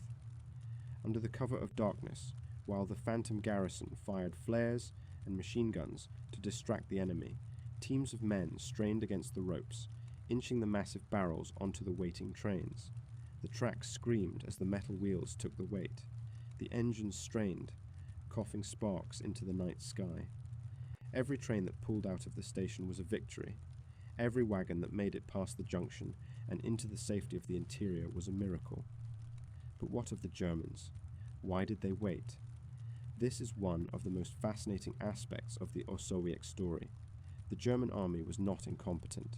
They were the most professional fighting force in the world. They had observation balloons, they had airplanes, they had spies, but they also had trauma. The attack of the dead men had broken the German confidence in a way that conventional defeat never could. When you fight an enemy that refuses to die, an enemy that charges through poison gas with their faces wrapped in bloody rags, you stop trusting your eyes. German intelligence reports from this period show a deep confusion. They reported heavy movement inside the fort. They reported fresh columns arriving by train. They were seeing what they feared, not what was there. The smoke from the kitchen fires became industrial activity. The random rifle shots became snipers ranging new targets. Fear is a powerful magnifier. It turned the skeleton crew into an army. It turned the desperate evacuation into a reinforcement operation. The German commanders, remembering the slaughter on the causeways, were unwilling to risk another assault until they were absolutely certain of success. They decided to wait for more heavy artillery. They decided to wait for more gas. They waited too long. By August 20th, the fortress was a shell. The barracks were empty, echoing vaults stripped of beds, tables, and chairs. The magazines were empty of shells, but full of dynamite. The guns were gone or spiked. The only thing left was the rear guard. This was a small unit, perhaps a few hundred men, commanded by officers who had volunteered to stay until the very end. Their job was to be the last ones out, to light the fuses, to close the door. Life for the rear guard was eerie. They walked through a ghost town. They slept in empty bunkers. They ate cold rations because the kitchen staff had evacuated. They were living in a dead city, waiting for the executioner. The weather began to turn. The hot August sun gave way to rain. The trenches filled with mud again. The smell of the chlorine, which had lingered for weeks, was finally washed away, replaced by the smell of wet earth and impending autumn. On the night of August 22nd, the order finally came. The last train had left. The last wagon was gone. It was time. General Brzozowski stood at the gate of the citadel. He watched the rear guard assemble. They were dirty, tired, and grim, but they were alive. They had survived the siege. "Set the timers," he ordered. The engineers moved to the final positions. They activated the fuses. These were not instant detonators. They were chemical delays and long-burning cords, designed to give the men enough time to retreat to a safe distance. The countdown had begun. The rear guard moved out. They didn't march in formation. They slipped away into the night, moving silently along the railway embankment, heading east. They didn't look back. It is bad luck to look back at a grave. Behind them, the fortress sat in the darkness, silent, empty, a trap waiting to be sprung. The Germans, noticing the sudden cessation of the activity, finally grew suspicious. On the morning of August 23rd, patrols began to probe the outer wire. They found the trenches empty. They found the machine gun nests abandoned. Cautiously, terrified of another ambush, the German vanguard moved toward the walls. They expected the dead men to rise again. They expected machine gun fire. But there was nothing, just the wind whistling through the empty embrasures. They breached the main gate. They entered the courtyard. They saw the open doors of the barracks. They saw the debris of the evacuation, papers blowing in the wind, a broken crate, a forgotten boot. "It's empty," a German soldier might have shouted. "They're gone."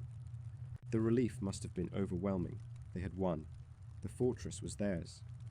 The road to the east was open. And then the ground shook. The first explosion ripped through the central fort. It wasn't a shell. It was the earth opening up. The magazine detonated. Thousands of tons of concrete were lifted into the air as if they were made of cardboard. The shockwave knocked the German vanguard off their feet. Then the second explosion, the barracks, then the third, the water tower. The fortress was committing suicide. The German soldiers scrambled for cover, but there was no cover. The walls were falling on them. The very ground they stood on was disintegrating. It was the final act of defiance from the Russian engineers. If we cannot hold it, no one will. The explosions continued for hours, a chain reaction of destruction that leveled the fortifications, collapsed the tunnels, and turned the pride of 19th century military engineering into a pile of smoking rubble. When the dust finally settled, Osowiec was gone. The monster in the swamp was dead, but it had died on its own terms. The Germans had captured a ruin. They had captured a crater. They had paid thousands of lives, expended tons of gas and millions of shells to capture a patch of radioactive mud and broken stone. The Russian army, meanwhile, was miles away, safe, digging new trenches, ready to fight another day. This chapter of the story is not about the clash of arms. It is about the quiet dignity of the retreat. It is about the discipline required to walk away from a fight. It is about the engineers who turn their home into a weapon. The Phantom Garrison had performed their role perfectly. They had held the line with smoke and mirrors. They had bought the most precious commodity in war, survival. As we look back at this moment, we have to appreciate the psychological toll. Imagine being one of those last men, sitting in the dark, listening to the clock tick, knowing that you are sitting on a volcano. Imagine the walk away, waiting for the boom, wondering if the fuses would work. The story of Osowiec is usually remembered for the attack of the dead men, but the evacuation was, in its own way, just as miraculous. It was a victory of intelligence over brute force. And as the smoke rose over the ruins on August 24th, signaling the end of the siege, the legend was already solidified. The fortress had not fallen, it had ascended. Join me in the next chapter as we follow the survivors. We will leave the ruins of the fort and travel east, into the chaos of the Russian retreat. We will see what became of Kotlinski's body. We will see how the story of the dead men began to mutate and spread, becoming a myth even before the war was over.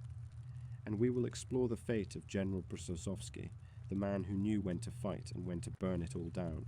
The fortress is gone, but the ghosts are just getting started. Chapter 8. The Long Road Home. The explosion that erased Osowiec Fortress from the map was heard for miles. It was a dull, thudding finale to a siege that had lasted nearly a year. But for the men packed into the wooden cattle cars of the evacuation trains, chugging slowly eastward through the forests of Poland, the sound was not a conclusion. It was the slamming of a door. They were leaving. We often think of victory and defeat as binary states. You win or you lose. You hold the ground or you retreat. But the situation in late August 1915 was far more complex. The Russian Imperial Army was in the midst of what history calls the Great Retreat. It was a strategic withdrawal of colossal proportions, a desperate attempt to pull the Tsar's armies out of the closing jaws of the German pincers. The survivors of Osowiec were just a drop in this river of misery, but they were a distinct drop. They were different. As the trains moved away from the front, rattling over tracks that were being torn up by rearguard engineers mere hours after they passed, the men inside the cars did not celebrate. There was no singing, there was no vodka being passed around. There was only the rhythmic clacking of the wheels and the sound that had become the soundtrack of their lives, the coughing. We need to spend some time in those train cars. It is easy to look at the attack of the dead men as a moment of superheroic endurance, but the biological bill for that endurance was coming due. Chlorine gas poisoning is not a wound that heals quickly. It is a progressive condition. In the cramped, stifling heat of the boxcars, the survivors of the 13th Company were dying by inches. The adrenaline that had fueled their charge was gone. The primitive adrenaline of the evacuation was gone. Now, there was only the chemistry. The lining of their lungs was gone. They were susceptible to secondary infections. Pneumonia began to sweep through the cars like wildfire. Men who had charged machine guns 3 weeks ago were now too weak to lift a canteen. Their skin, which had been burned by the high concentration of the gas, began to peel in sheets, leaving raw, weeping flesh exposed to the dirty straw of the train floor. The medical staff, what few there were helpless. They moved through the swaying cars with buckets of water and rags, wiping feverish brows, holding the hands of men who were drowning in dry air. They watched as the heroes of Osowiec turned into skeletons. General Brzozowski rode in the command car, but his mind was likely back in the ruins. He had saved the garrison, technically. He had saved the guns, but he was bringing back a ghost army. He knew that the 226th Zemlyansky Regiment would likely never fight as a cohesive unit again. It had been hollowed out. The journey east was a journey through a dying empire. The scorched earth policy was in full effect. As the Russian army retreated, they burned everything that could be of use to the Germans. The view from the train windows was a landscape of fire. Whole villages were set ablaze. Fields of wheat, ready for harvest, were torched.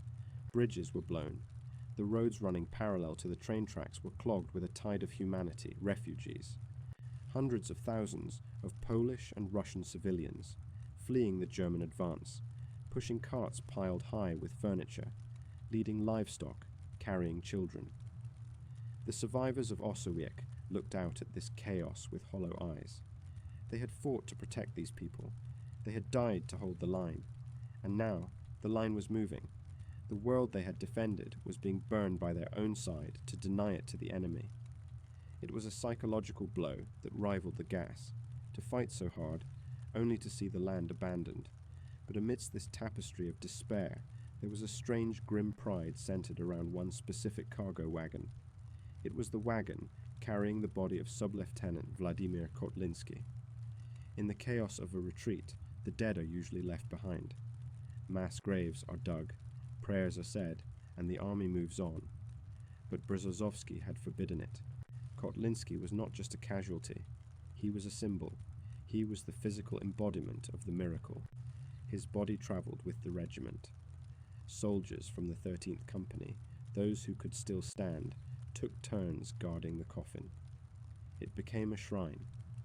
In the quiet hours of the night, as the train idled on sidings to let ammunition convoys pass, men would come to the wagon. They wouldn't say much. They would just stand there. They were grounding themselves.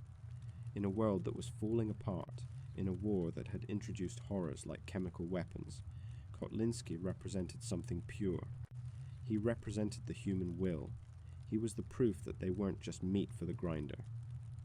As the train moved deeper into Russia, stopping at depots in Grodno, in Polotsk, in Pskov, the story began to get off the train. This is how legends are born, not in books, but in whispers. At a water stop, a survivor of Osowiec, his throat wrapped in bandages, might ask a station master for a light. The station master would ask about the bandages.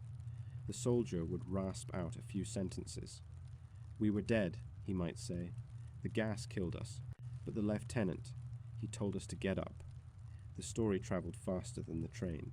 It moved along the telegraph lines. It moved through the field hospitals. It was distorted, exaggerated, mythologized. By the time the train reached its destination, the story of the attack of the dead men had already begun to mutate. In the rumors spreading through the Russian rear, the 13th Company wasn't just brave, they were immortal. Some stories said they had been blessed by a saint.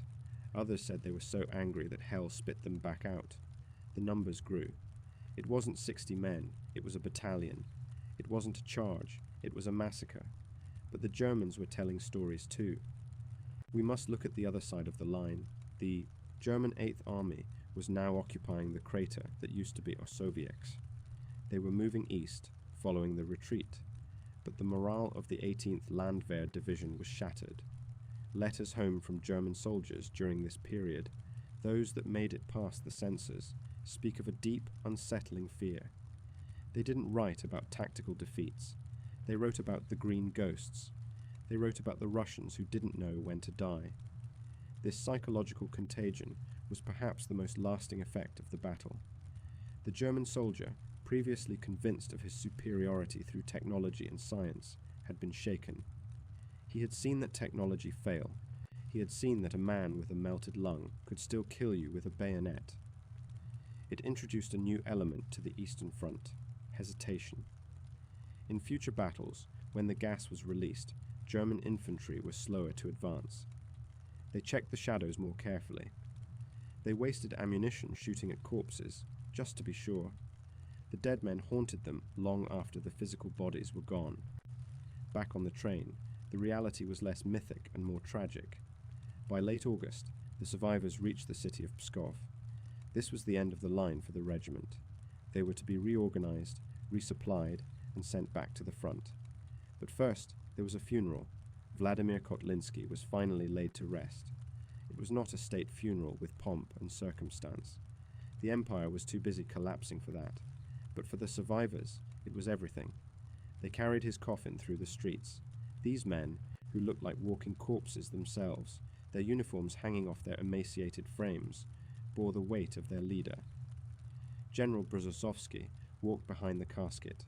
They buried him in the local cemetery. There was no massive monument erected that day, just a wooden cross. The inscription was simple, but the legacy was already cemented. The survival of the regiment, what was left of it, was a double-edged sword. They were alive, yes, but they carried the Osowiec sickness with them. For the rest of their lives, the men of the 13th Company would struggle. They would have chronic bronchitis. They would be prone to tuberculosis. Their vision would blur in bright light. The gas had rewritten their DNA, scarred their tissues. They were veterans of a battle that would kill them slowly for decades. And General Brzezinski, the old commander, found himself a general without a fortress. He had done the impossible. He had held the marsh against the tide, but now he was just another officer in a retreating army. He spent his nights writing reports, trying to document exactly what had happened. He tried to explain to High Command why he had blown up the Tsar's expensive concrete. He tried to get medals for his men, the St. George Cross for the dead. But the bureaucracy of the war machine was slow, and it was distracted. The front was collapsing. The revolution was brewing in the distance. The story of Osowiec was inconvenient. It was a story of heroism, yes, but it was also a story of horrific suffering and ultimate withdrawal. So, the survivors were scattered. Some were sent to other units. Some were discharged, too sick to fight. They took their memories with them, back to their villages in Siberia, in Ukraine, in the Urals. They sat by stoves in the winter, wheezing, telling their grandchildren about the day the sun turned green, about the taste of copper, about the man who drew his saber when he couldn't draw breath. The attack of the dead men ceased to be a military after-action report and became folklore. It became a dark fairy tale of the 20th century. But as the train cars emptied in Pskov, and the empty wagons were hosed down to remove the blood and the filth, the war did not pause to mourn. The German army was still advancing. The gas cylinders were being refilled. The lessons of Osowiec were being studied by chemists in Berlin and London and Paris. They learned that chlorine was effective, but not effective enough. They learned that the human will was a variable they hadn't accounted for. And so, they went back to the labs to make something worse. Something that wouldn't just hurt. Something that would kill instantly. Something colorless, odorless. The road home for the survivors was over, but the road to the true horrors of modern warfare was just beginning. Osowiec was a warning. It was a signpost marking the boundary where the old world of honor and courage ended, and the new world of industrial extermination began. The dead men had charged across that boundary, and in doing so, they had shown us the face of the future. And the future was wearing a gas mask. Join me in the next chapter as we step away from the immediate aftermath and look at the wider impact. We will examine how the legend of Osowiec influenced the rest of the war. We will look at the science that followed, the escalation of chemical weapons, and we will see how the memory of the dead men was suppressed, then revived, as the century marched on. The fortress is gone, the hero is buried, but the echo of the cough still rings in the ears of history. Chapter 9. The Legacy of the Dead. The capture of Osowiec Fortress on August the 25th, 1915, was a victory only on paper. When the German 8th Army finally raised the imperial flag over the central fort, there was no cheering, there was no parade, there was only a profound, dusty silence. The gate to the east was open, but the house it guarded was empty. The Russian army had slipped away, shielded by the sacrifice of the dead men and the logistical genius of the evacuation.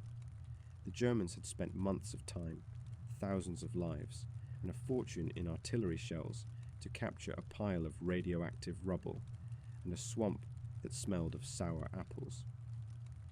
Chapter 9 is about the aftermath. It is about the ripples that spread out from that poisoned marsh, touching not just the soldiers, but the scientists, the strategists, and the very soul of the war itself. We must start with the German reaction. The psychology of the German soldier had been fundamentally altered by the events of August 6th. You have to imagine the scene as the Landwehr units moved into the ruins to secure the position. They were jumpy. They were terrified. They poked every pile of rags with their bayonets, expecting it to stand up and scream at them. The official German reports from this time are fascinating exercises in denial. Field commanders could not admit that their disciplined troops had been routed by a handful of dying men. It would have been a career-ending admission of incompetence. So, they lied, or rather, they reinterpreted reality. They wrote of savage rearguard actions. They wrote of fanatical resistance from fresh Siberian reserves. They invented an enemy that made sense, because the truth that they had run from ghosts was too damaging to morale. But lies on paper do not stop rumors in the trenches. The story of the green ghosts spread through the German army like a virus. Soldiers whispered that the Russians had discovered a way to cheat death. They whispered that the gas didn't kill the Slavs. It only made them angry. This folklore travelled to other fronts. It appeared in letters sent home to Bavaria and Prussia. It created a hesitancy that would plague the German chemical corps for the rest of the war. Every time they released the gas, there was that nagging fear in the back of the infantryman's mind. What if they get up again? While the soldiers dealt with the ghosts, the scientists dealt with the chemistry. The failure of the gas attack at Osowiec was dissected in the laboratories of Berlin. Fritz Haber, the father of chemical warfare, and his team looked at the data. They saw that chlorine, while terrifying, had a flaw. It was an irritant. It caused a violent, reflexive coughing fit. This coughing, while agonizing, actually alerted the victim. It told them to run. It told them to cover their faces. And crucially, it didn't kill instantly. It left the victim with just enough time, just enough adrenaline to fight back. The endurance of the 13th Company was a data point. It proved to the German scientists that the human will could override the biological effects of chlorine for a short, critical window. So the lesson the world learned from Osowiec was not, chemical weapons are inhumane and we should stop. The lesson they learned was, we need better gas. This is the darkest legacy of the dead men. Their survival didn't stop the horror. It accelerated the arms race. Because of Osowiec, the chemists moved on to phosgene. Phosgene was insidious. It smelled like fresh-cut hay. It didn't cause immediate coughing. You could inhale a lethal dose and not know it for hours. It was designed to bypass the reflex that had allowed Kotlinski to rally his men. If the Germans had used phosgene at Osowiec, there would have been no charge. There would have been only silence. And then came mustard gas, the king of battle gases. It didn't just attack the lungs, it attacked the skin. It caused blisters, blindness, and agony that lasted for months. The persistence of the Russian defenders pushed the science of killing into new, darker territories. They had raised the bar of endurance, so the scientists raised the bar of suffering. Meanwhile, on the Russian side, the story was undergoing a different transformation. The Russian Empire was crumbling. The year 1915 was a disaster for the Tsar. The Great Retreat had saved the army, but it had lost Poland, Lithuania, and Galicia. Morale was at rock bottom. The people needed a win. They needed a miracle. The Russian press seized on the story of Osowiec. It hit the newspapers in Petrograd and Moscow with the force of a revelation, the attack of the dead men. The headlines screamed of holy sacrifice. They painted Kotlinski not just as an officer, but as a martyr. The story was stripped of its grim, gritty details, the vomit, the urine-soaked rags, the panic, and polished into a shining icon of Slavic defiance. The Russian soldier does not die, the papers proclaimed. He fights until he is given permission to leave. For a brief moment, the defense of the fortress united a fractured nation. It gave the civilians something to be proud of. It gave the soldiers on other fronts a standard to live up to. But propaganda is a thin blanket. It keeps you warm for a moment, but it doesn't stop the winter. The reality for the survivors was far removed from the headlines. Most of the men of the 13th Company did not live to see the end of the war. Those who survived the train ride east found themselves in a different kind of hell.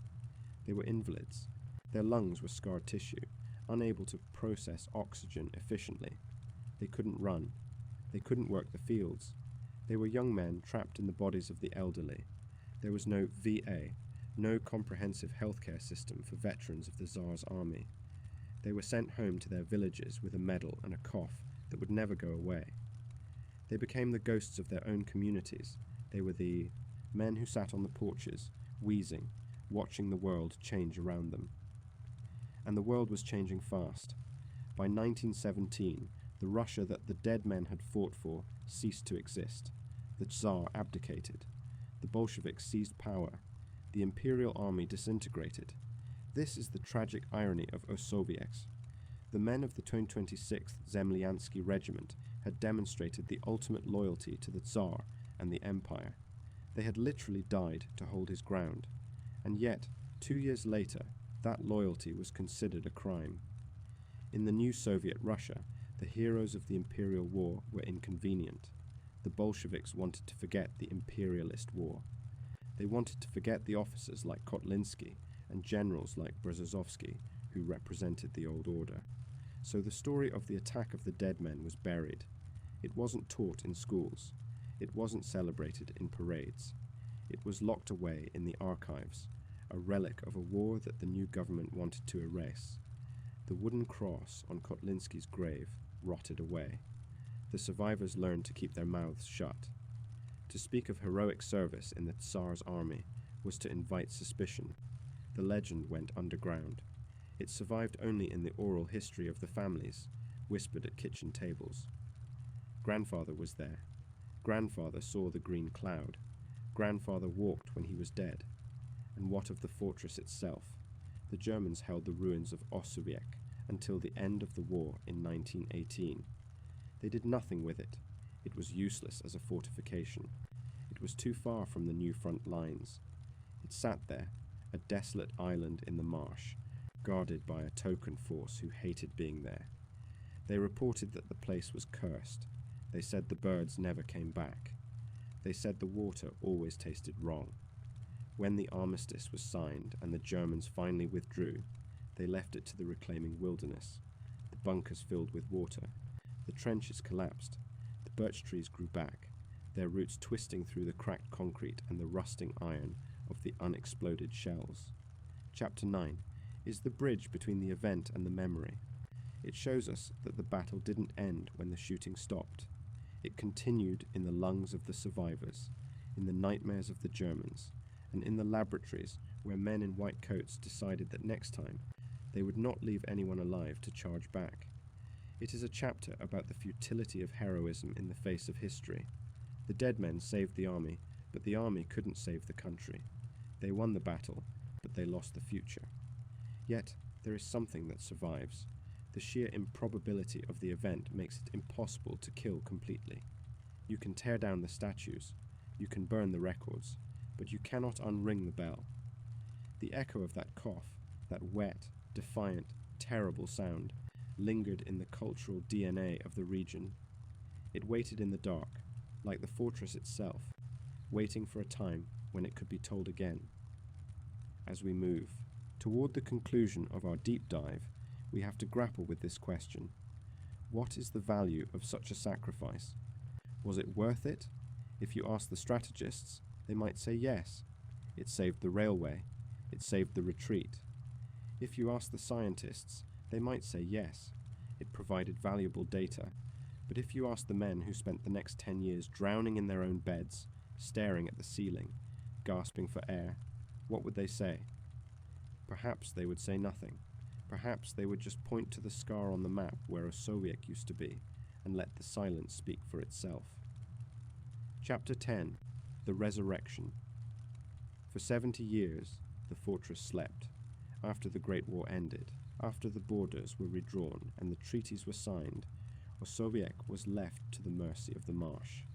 The concrete cracked and blackened by the suicide charges of the Russian engineers became a trellis for the ivy. The craters filled with rainwater and became ponds for frogs. The iron reinforcement bars, jutting out of the ruined bunkers like broken ribs, rusted into oblivion. Chapter 10 is about the long silence, and it is about the noise that finally broke it. History is not a static thing. It is not a rock that sits unchanged in a field. It is a living, breathing entity that changes depending on who is looking at it. For most of the 20th century, no one was looking at Osowiec. When the Second World War erupted in 1939, the German army returned to the Bibersa River. But this was not the Kaiser's army of 1915. This was the Wehrmacht. They came with panzers and Stukas. They moved with a speed that made the siege warfare of the previous generation look like a medieval reenactment. They rolled past the ruins of Osowiec without stopping. The fortress was of no tactical value to them. It was a pile of rocks, a graveyard. The German commanders might have glanced at the moss-covered mounds and remembered stories told by their fathers, stories of green ghosts and coughing men. But they had new wars to fight. The ghosts of 1915 watched silently as the tanks rolled east toward Moscow, repeating the cycle of violence on a scale that General Brzezinski could never have imagined. Then came the Cold War. Poland fell behind the Iron Curtain. The site of the fortress became a restricted zone, buried deep within the Soviet sphere of influence. The history of the First World War, the imperialist war, was suppressed in favor of the glorious narrative of the Great Patriotic War against the Nazis. Osowiec became a non-place. It appeared on maps only as a forest or a swamp. The local villagers knew it was there, of course. They warned their children not to play in the tunnels because of the unexploded ordnance and the bad air. But to the rest of the world, the attack of the dead men simply didn't exist.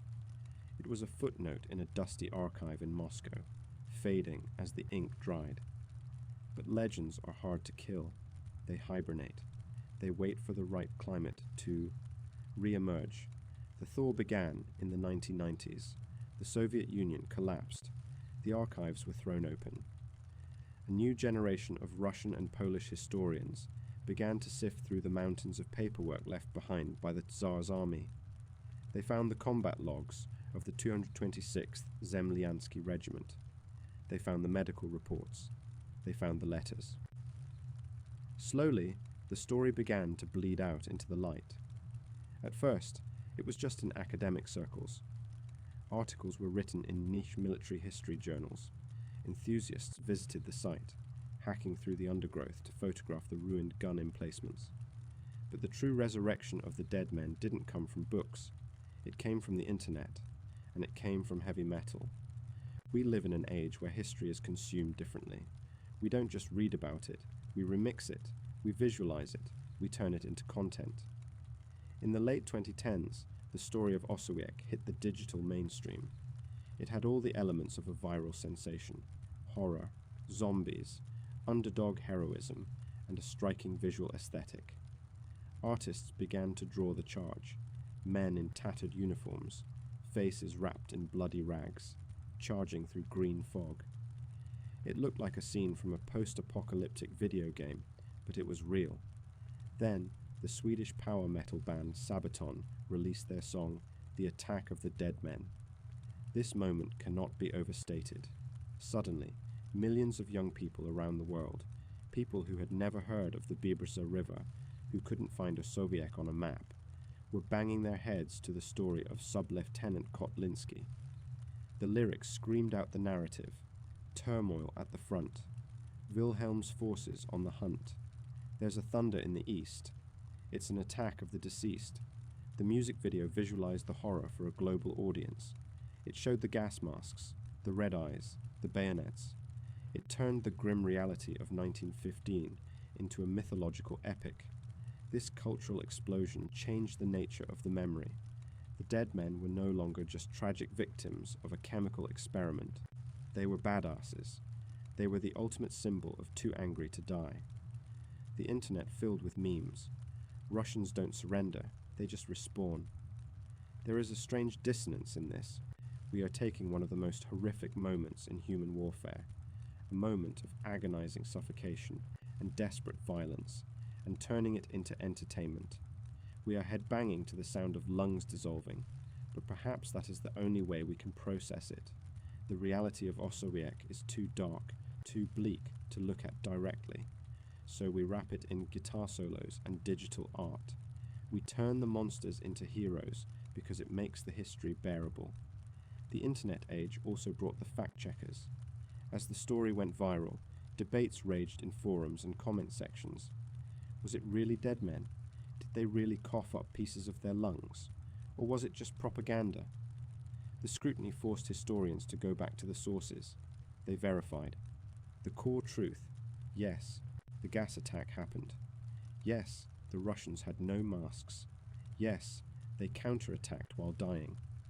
The numbers might have been exaggerated by the newspapers of 1915, and the zombie aspect might be a dramatization, but the core of the nightmare was real.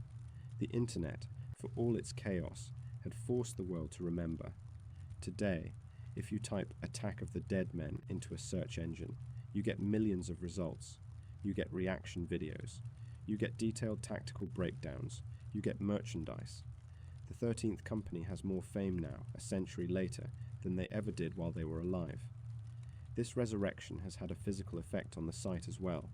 The silence of the marshes is being broken again, not by artillery, but by tourists. People travel to Poland specifically to see the ground where the dead men walked. They want to stand in the trench. They want to breathe the air.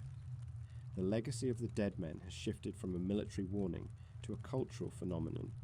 It has become a modern legend, shaped by the medium of the 21st century. But amidst the noise of the internet and the roar of the music, we must be careful not to lose the humanity. We must remember that these were not characters in a song. They were peasant boys from the Russian countryside. They were fathers and brothers. They died in agony, far from home, scared and burning. The resurrection of the story is a good thing. It honors their sacrifice. But as we consume the content of Osowiec, we should take a moment to look past the memes and the metal. We should try to see the human face behind the bloody rag. The dead men have returned. They have marched out of the history books and into our headphones and screens. They have conquered death a second time, not by charging Germans, but by capturing our imagination.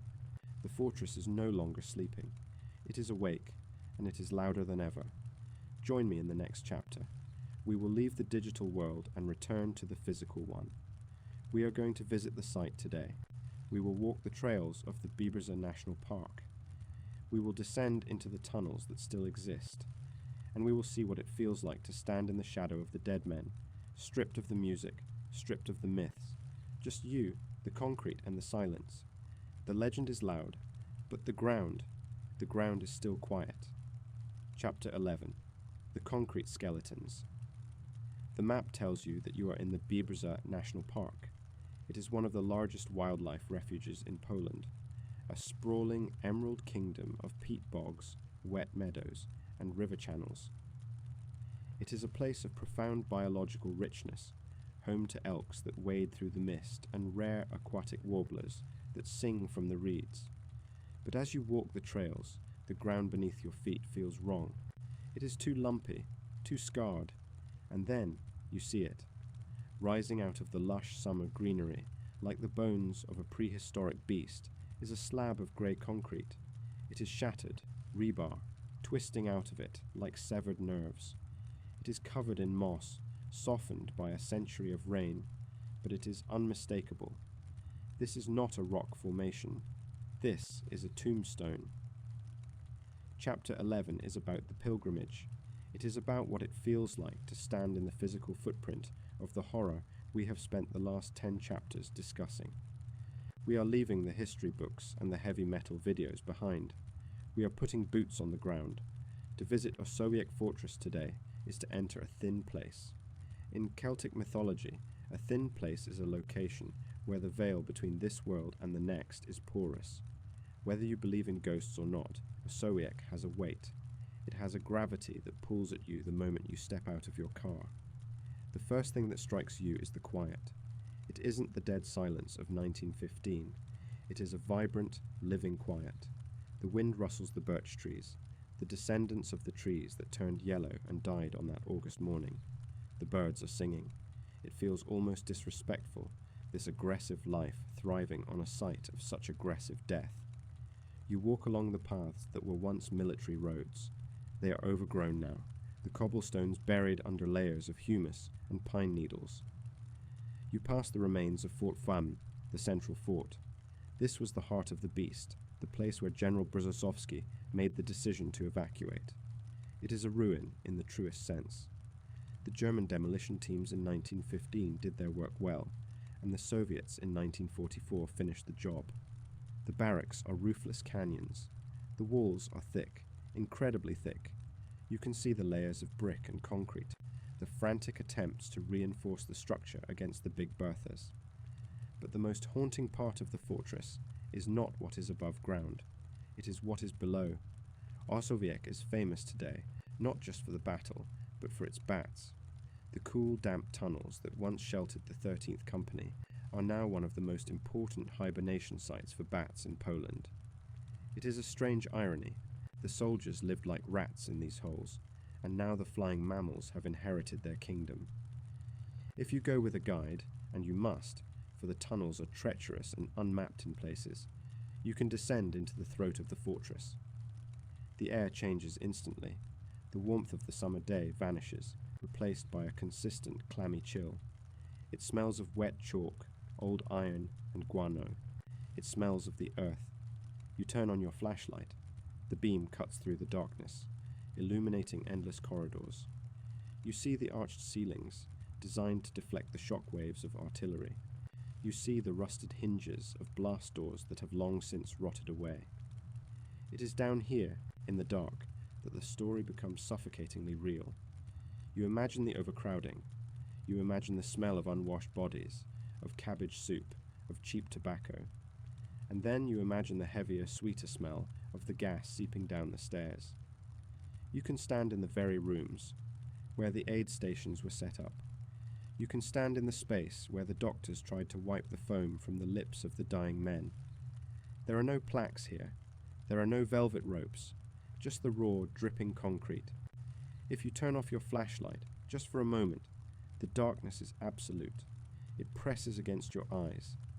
In that sensory deprivation, your mind begins to fill in the gaps. Is that the drip of water or the rattle of a lung? Is that the wind in the ventilation shaft or a distant scream? Emerging back into the sunlight feels like a rebirth. You gasp for the fresh air, grateful for it in a way you weren't before. You walk further, out toward the perimeter. You are looking for the forward position. You are looking for the trench. It is difficult to find. The earth heals its wounds. A trench, left alone for 100 years, becomes a ditch, then a depression, then just a gentle fold in the landscape. But the geography is still there. You stand on the slight rise where Sub-Lieutenant Kotlinski drew his saber. You look out across the marshland toward the German lines. The distance seems pitifully short, a few hundred yards, a few football fields. It is hard to reconcile the scale of the legend with the scale of the reality. The battlefield is intimate. You can shout across it. You realize that the Germans could see the Russians' eyes. They could see the blood on the rags. This wasn't a long-range artillery duel. This was a brawl in a phone booth. There is a memorial cross nearby, a simple orthodox monument. People leave candles. They leave flowers. Sometimes you see a small Russian flag or a ribbon of St. George tied to a tree branch. It is a quiet acknowledgement that this soil is different, but the most powerful monument at Osowiec is accidental. Scattered throughout the woods, hiding in the tall grass, are the craters. They are everywhere. Massive, bowl-shaped depressions left by the 420mm Big Bertha shells. They are perfectly round, filled with dark water and green algae. They look like eyes. Hundreds of unblinking eyes staring up at the sky. Nature has repurposed them. Frogs live in them. Deer drink from them. The violence of 1915 has literally reshaped the hydrology of the park. The war is written into the water table. As you stand there, swatting away a mosquito, a descendant of the mosquitoes that bit the men of the Zemlyansky regiment, you feel a profound sense of temporal vertigo. You are standing in 2024, but you are also standing in 1915. The trees are different, but the mud is the same, the wind is the same, and you realize that the fortress never really died. It just changed form. It stopped being a military installation and started being a lesson. A lesson in what? Perhaps a lesson in the permanence of scars. We can rebuild cities. We can replant forests. We can sign treaties. But we cannot remove the lead from the soil. We cannot remove the shrapnel from the trees. And we cannot remove in the memory of what happened here. The locals will tell you that the fog still comes. In the autumn, when the temperature drops, the Bibersa mist rolls in. It is white usually, but at sunset, when the light hits it just right, it can take on a sickly, yellowish hue. When that happens, the hikers leave. The birdwatchers pack up their scopes. No one wants to be out in the marsh when the mist looks like chlorine. It is a superstitious reaction, perhaps, but standing there, amidst the concrete skeletons, you understand it. You understand why the Germans ran. You understand that there are some things you don't mess with. Osowiec is a place that demands respect, not just for the heroism, but for the horror. It is a monument to the worst way to die, and the hardest way to live. As you walk back to your car, leaving the ruins to the bats and the ghosts, you feel a weight lifting off your chest. You take a deep breath. The air is sweet. It smells of pine and damp earth. You promise yourself you will never take that breath for granted again. Join me in the final chapter. We will wrap up our investigation. We will pull all the threads together, the history, the science, the legend, and the reality. We will ask the final difficult questions about the nature of war and the cost of glory, and we will say our final goodbye to the dead men. The sun is setting on the marsh. The shadows are getting long. It's time to go home. Chapter 12. The Final Breath. We have reached the end of the line. We have travelled from the stagnant, mosquito-infested swamps of 1915 to the neon-lit servers of the 21st century. We have dissected the chemistry of chlorine, walked the tunnels of the fortress, and witnessed the impossible resurrection of the 13th Company. Now, it is time to close the book. When we look back at the attack of the dead men, it is tempting to view it as a standalone miracle, a freak event where the laws of biology were suspended for an hour. But if we step back and look at the entire tapestry of the First World War, Osowiec is not an anomaly, it is a warning. It stands at the exact friction point between two eras of human history. On one side, you have the 19th century. This was the world of General Brzozowski and Sub-Lieutenant Kotlinski, a world of fortresses, of cavalry, of honor, and of the belief that courage was the deciding factor in war. It was a world where a soldier stood his ground because he had given his word to the Tsar. On the other side, you have the 20th century. This was the world of the gas cylinder, a world of industrial chemistry, of impersonal slaughter, where death came not from a man looking you in the eye, but from a cloud drifting on the wind. It was a world where the individual soldier was just biomass to be liquidated. The attack of the dead men was the moment these two worlds collided. The 20th century tried to exterminate the 19th with science. And for one brief, bloody moment, the 19th century refused to die. The human spirit, fueled by sheer archaic rage, beat the chemical equation. But we must be honest about the cost. We call them the dead men because it sounds heroic. It sounds like a legend. But they were dead men in the literal sense. The charge didn't save their lives. It only spent them. They traded their remaining hours for a few hundred yards of mud. Was it worth it? From a cold, strategic perspective, yes. Their sacrifice held the line. It allowed the Russian army to escape the German trap. It saved thousands of other soldiers from encirclement and capture. It bought the empire time. But from a human perspective, ask the mother in Zemlyansky district who received a letter saying her son died of asphyxiation. Ask the veterans who spent the rest of their short lives coughing up blood in a cold room in Pskov. War always asks us to balance the equation of strategic value against human suffering. Osowiec breaks the scale. The suffering was so absolute, so grotesque, that no amount of strategic value seems to balance it out. And yet, we cannot look away. We return to this story again and again, not because we love war, but because we are terrified of our own fragility. We look at the gas cloud, and we see our own helplessness. We look at the charging soldiers, and we see our own potential for endurance. It forces us to ask ourselves the most uncomfortable question of all. What would I do if the air turned to poison, if the world turned green, if everyone around me lay down and died? Would I have the strength to stand up? Would I have the will to fix a bayonet, or would I close my eyes and let the darkness take me? We like to think we would charge. We like to think we would be Kotlinski. But the truth is, most of us would be the quiet dead in the trench. That is why we revere the 13th Company. They did what we fear we could not. The fortress of Osowiec is gone now. The ruins are slowly sinking back into the marsh. The concrete is becoming sand. The iron is becoming dust. In 1,000 years, there will be nothing left to show that a fortress ever stood there. The frogs will still croak. The mist will still rise. The river will still flow. But the memory is durable. It has survived the censors of the Soviet Union. It has survived the apathy of the Cold War. It has survived the passage of time. It reminds us that history is not just a list of dates and treaties. It is the sound of a lung rattling. It is the color of a tarnished button. It is the feeling of a rag soaked in water pressed against a burning face. As we leave the ghosts of Osowiec behind, let us accord them the dignity they were denied in life.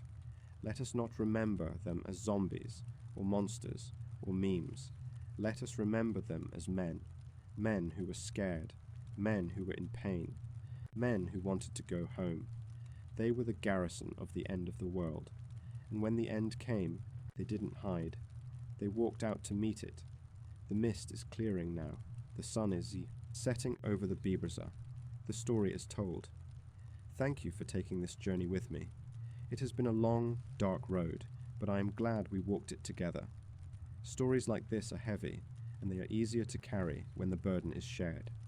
If you found value in this investigation, if you felt the chill of the tunnel or the heat of the charge, please consider subscribing to the channel.